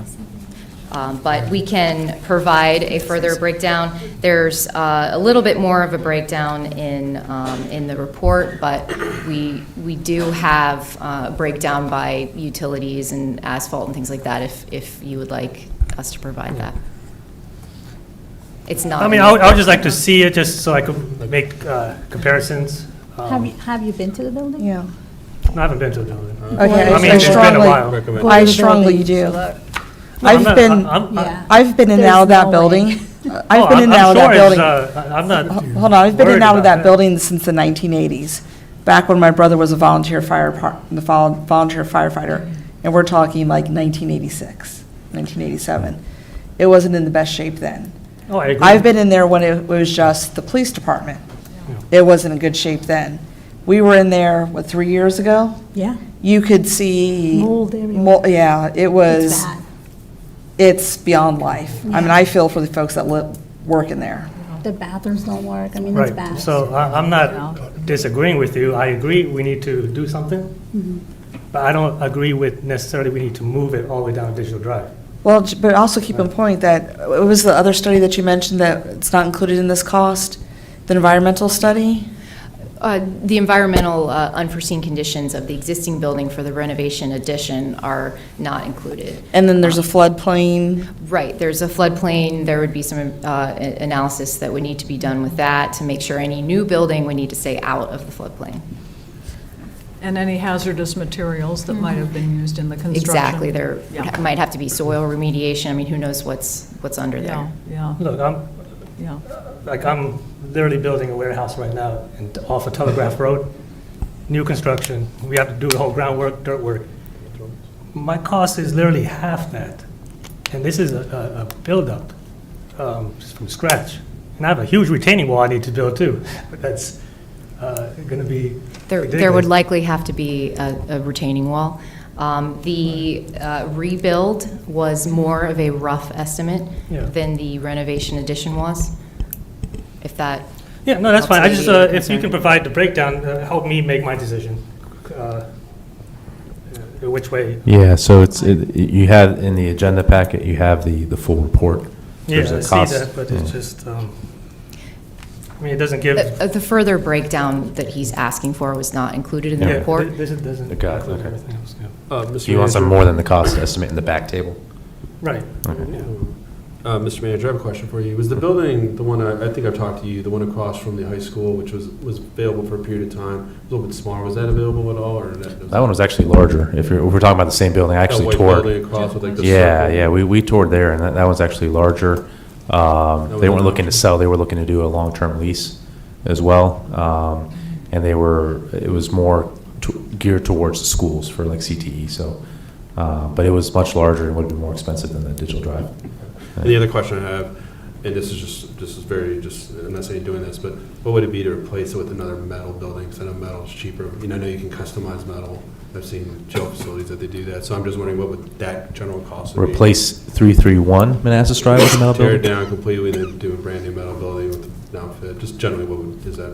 I'm not sure. That's what this That is a metal 750 square cost per square foot is on the high end of the range. Right, is that a metal building? Because that would be cheaper. Metal building is definitely cheaper. A metal building might be a little cheaper. Again, this 1B is very rough estimate. Okay. We did further breakdowns for 1A and 2. So yes, depending on the building type, we might be able to bring that down. Okay, thank you. Again, just remember the other challenge too is where do public works work while you're doing this construction, if you're doing it on 331. I have another question. This is for you, Yes, ma'am. Laszlo. If we purchased the building on Digital Drive, like right now, we have the shop in the building behind the old police department that, if I'm not mistaken, the AC doesn't work so well. It's an inferno in the summertime. If we didn't go with Digital Drive, we would still be in that situation, right? We would Because have to add HVAC and other things. So that's an Right. additional cost here, right? Because, We just replaced the HVAC. could you, Yeah. You're speaking with the HVAC, in the garage facility Mhm. on the back parcel? No, that building was completely upfit with air conditioning and new heaters in the past 2 years. Okay. So just Okay. last spring or summer, they completed the HVAC. They completed the air conditioning install, and all new gas reservoir heaters were installed 2 years ago. So the actual HVAC condition of the garage is in good shape. It's the HVAC condition of the existing Public Works building which is the old police department that / we've fire been- department. Yeah, that we've been putting off because Because- we yeah. thought we were going to proceed with, a new facility, so. Right. Thank you. Thank you. Okay. Jeanette? Wait a second. Did you, Yeah, Mark Lozier, General Services. I helped work on the report, and I wanted to point out the calculation for option 1B is merely the square footage times the rate that's in the column 3 that's up on the screen right now. So on an office building right now, you probably are paying $750, maybe it's $600, maybe it's $650, maybe it's $550. Maybe you could do it for $500, I don't know, but we have to be conservative in our cost estimates. So that's new construction, rebuild, it's just pure square footage. On the work that we've been doing with the engineers right now recently for like fire department renovation and other buildings, we were getting this range of $650 to $750. So we use $750. That's the simple answer to your question. Right. Thank you. Yeah. well, at least you're also accommodating inflation with the more conservative figure. Yeah, thank you. Did you have? Yes, I did. Yes, go ahead. Thank you for the presentation. I heard mentioned, I think City Manager, you mentioned that the school system will be part of this digital drive possibly. So Sharing some if we get space. the digital drive building, we have the option at least of adding them. That'd be the 14.7 includes the schools, includes fire, includes. Oh, good. That's great. Yeah, but my recommendation would be to kind of phase it in. Okay. Right, because the development, wait for the so first, secure the building, wait for the development to come in, get your money, and then start doing, so let the leases, people stay, the businesses stay in there, collect that money, and then when you're ready now, you have the capital to go ahead and do the renovations, that's when you start, move, and you do all the renovations and everything else, and you move people over, including the schools. And potentially the city hall annex, if that's Would the schools be it. willing to contribute to the capital? I'm sure they would, but it's still our money, so. No, I know it is, but still, it's coming off their books as opposed to. Yeah, but we're funding, we have to fund their CIP. They don't get state money for capital, so it limits their, whatever they plan on Hopefully the doing. sales tax thing will go through. I hope the sales tax thing goes. The other question I had was salt and sand retention, which is currently taking place at 331 Manassas Drive. That would remain. Yeah, it is a Calvin. Come on up, Calvin. I appreciate your expertise here. Yeah, as Laszlo and Ashley discussed earlier, this is purely about the front 2-acre parcel Okay. that contains the old metal warehouse building. The existing garage would stay in place, the existing salt shed would stay in place. There are other storage buildings there. We still do, as Councilman Moore pointed out, need a place to operate. We'd love to have a salt shed on the other end of town so that we don't have to drive all the way from one end to the other to refill. But for right now, that's not in the options, not in the plans, so that will remain the city salt shed and our, where we host our de-icing operations, so. Fantastic. I just wanted to Thank you. say, I'm excited about the digital drive prospect Yes. and project. I think Yes. just makes sense Yeah. economically. It really But, does, yeah. Yeah, support And then that 331 idea. is opened up for economic development as well. Exactly. Yeah, Yeah. so. I have another, Yes, another ma'am. question. And this is probably more for Laszlo and, Calvin? yeah, Calvin. And I don't know why, Calvin, I keep forgetting your name. I think it's the hour of the day. I really do think that's what it is, the hour of day. So I know, like, right now, from what I know, which is not that much, but about shops and when you bring trucks in, you have to have special equipment to catch like leaks of oil and things like that. I guess hazardous material type of stuff. If we went with Digital Drive as part of the renovations back there in those back bays, that would be part of the work that we'd have to do. And is that included in option 2? You're saying that's the work we'd have to do in Digital Drive, or? Yeah. Okay. So the only time that you have triggering for actual catchment systems for oil leaks and things like that is when you're doing major repairs. Okay. Currently, we do not conduct major repairs in our fleet operations. The goal of the enterprise fleet program was to keep all of our vehicles in the 5 to 6 year age range so that we're recapturing our investment when we go to sell. But we don't do anything that would be defined by the building code as a major repair in our daily operations at the shop. I can't remember the last time that an actual major automotive repair took place there. They're talking about dropping transmissions, pulling out engine blocks, exposing large amounts of fluid to the floor system. We do oil changes, but it goes directly into a catchment. Okay. So there's no major repairs that we conduct on a daily basis, but if so, there are actual bays there that are currently being used for major repair. Okay, so it's there Yes. if we need it. Right. Okay, thank you. And the other thing to note There's post office vehicles currently being repaired at this warehouse. Okay. That's the other thing to note is we can move the mechanic shop over to this building as well. Those buildings back there now are additional city storage facilities, which we desperately need. The cart barn is not going to be sufficient in the long run, so that building becomes available for storage. Okay, thank you. Any other comments or questions? No. Okay, so we are to determine a path forward. Thank you very much. That was excellent. Thank you. Let's just take a head count. 331 or digital? Digital. Digital. Digital. Mike? Digital. Digital? Digital. Digital. I am also digital. Digital. Digital. Digital. Digital. Okay, digital it is. She's like, I already know what it is. Are you? Can you speak directly into your? Yeah, I mean, I don't have a decision right now. I still need more information. And tying a purchase with a development and talking about future economic development when we don't have a proven concept yet, I mean, it's just too much in the basket right now. So you're abstaining? I'll abstain for now. Okay, okay. So is consensus sufficient, Laszlo, or do you want a formal vote? No, that's sufficient because now what we'll do is we'll take the purchase and sale agreement of that. We'll have to advertise that for Okay. public hearing, and then, so we'll be coming back with a vote on the actual purchase and sale agreement. of the Okay, building. I hope we do not lose that building. Yeah. Yeah, okay, okay, thank you. Okay, thanks, everybody. Moving on to 11D, which is HVAC replacement at the PD.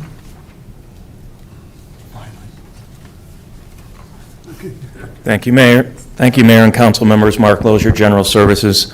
This item is actually a budgeted CIP item. It was currently budgeted at $250,000. We knew that it was going to be over the Virginia Public Procurement Act limit. We put out an EVA, Virginia's e-procurement system bid. RFP rather. We didn't use a bid. We used an RFP process. We also put it on our city website. To make a long story short, it went out to hundreds of HVAC companies. We had 13 companies come to our walkthrough and 5 companies answer the RFP.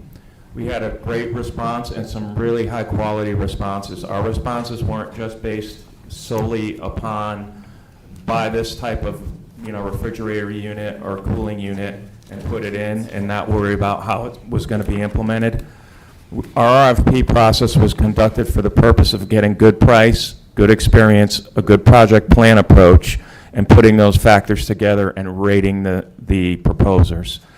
For this phase, we have 3 massive package units on the HVAC roof at the PD, And there are another 8 units for Phase 2, which will be smaller upgrades for next year. So this first phase is really our heavy lift, and we wanted a really high-quality company. The company that was rated high, I asked the president to come to the meeting. Mr. Raj Singh is here today in case there were questions about his proposal. I included the proposal in the backup. The committee that ranked it was comprised of, it was Kenny, Calvin, and Alan, and they were the ones that asked all the questions and dug into it and came up with the proposal. The price is going to be $272,500. There was a little error in the agenda because the $26,000 that we're not doing was actually deducted twice, and so that's why it ended up wrong. So I think the mayor has a different motion. So we highly recommend that you move forward with it, and we'll be back to you for next year for Phase 2. Thank you very much. And also, thank you for the extra document with more information about the criteria. I was the one that asked the question. I had noticed that the rating criteria, equipment installation, and project approach was at 25%. And my question was, is there a large or significant difference in the approach of the various companies? And I can see that apparently there is. What is the main contributor to the difference? The main contributor to the difference is the depth and details that they provided to their project plan approach, like how they would phase it and how it would, what their plan for how long they're going to be down, all of those types of things. Actually, the project description. And some of the companies, that's why you don't do a bid, because you don't know what their experience is and how they're going to approach the project. And so the difference is based upon the thoroughness of their response and the plan that they provided us. And there was an extensive calendar and days details that the #1 rated company provided. So that's how that, there's variations. It's how much work you put into it, yeah. Okay, thank you. Thank you very much. Comments or questions? Yes, sir. Yes, great proposal, interesting. I'm glad the police will be finally getting their air conditioning unit. Nova, do they have any other HVAC systems in our city? Is like this building Nova, or is it other buildings? No, not currently. They're not in our city right now or maintaining. I'll be honest with you, I think their experience level is higher in greater areas than us. They do a lot of work with Arlington County and Fairfax County, which means they were, they have the experience. So they're not in the city right now, but based upon the experience, we're very confident in what they proposed. And does the price that we have listed here include a maintenance contract? Currently, right now, we don't have that included because we want to be able to negotiate that. And is there any kind of a guarantee that comes with the purchase of their equipment? There are manufacturer guarantees, full parts and labor for 1 year, and then there's 5-year and 10-year additional component coverage. You can buy that up just like you can on a car. So both the maintenance service and the extended warranty, we have up to the first year to execute those opportunities. And we're going to leverage those after the install and probably come back to you and say, hey, right out of the box, they give you their high price for those items. We think we can probably work on those and get those in play in year 1. Fantastic, thank you. Okay. Comments or questions? No, thank you very much. Yeah. Comments or questions? No? There was a motion provided. There was, thank you. Thank you very much. Okay, that the governing body approve and authorize the city manager to sign an agreement with Nova Facilities Solutions Incorporated to install 3 new HVAC RTUs for the city's police station at a cost not to exceed $272,500 in FY24 as presented and subject to final city attorney review. So moved.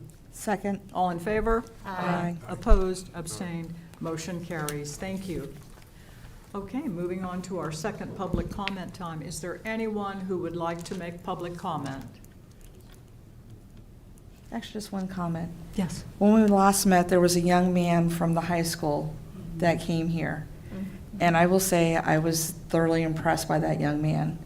I felt that even though this maybe not been the right forum, I was impressed that he had enough guts to come up Yeah. and speak his mind, and he served as a good example for the adults in our community. Absolutely, and whether it was the right venue for him or not, everyone has the right to come to city council and speak. Right. Everybody, okay.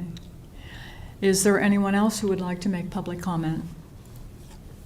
Okay, seeing no one, hearing no one, moving on to city manager's report. Yeah, just want to report tonight that Tortino Mari did sign their lease with Park 170, so they're going to go on the end cap. Excellent, And we have excellent. about 3 other businesses that will likely be signing soon as well. Yeah, excellent. So this Thank Hawk you. signal is going to help with facilitating people across the street. Yeah, yeah, thank you. Okay, we will be moving into closed session. Dean, would you please read us into closed session? Yes, I recommend the governing body go into closed meeting for the following reasons: Talk to you later. to discuss the performance of a city employee, to discuss 3 separate prospective businesses and industries where no previous announcement has been made of the businesses or industries interested in locating in the city, to consult with the city attorney regarding 2 specific legal matters requiring provisional legal advice by the city attorney, and to discuss the amendment of the comprehensive development agreement between the city and the Village of Manassas Park LLC for discussion in an open session that adversely affect the bargaining position or negotiating strategy of the city pursuant to paragraphs 1, 5, 8, and 29 respectively of subsection 2.2-3711A of the Code of Virginia. Do we have a motion? Moved. Second. All in favor? Aye. Opposed? Abstained? Motion carries. We're in closed session. Take a 5-minute comfort break. Ya te vas, adiós. Nos vemos.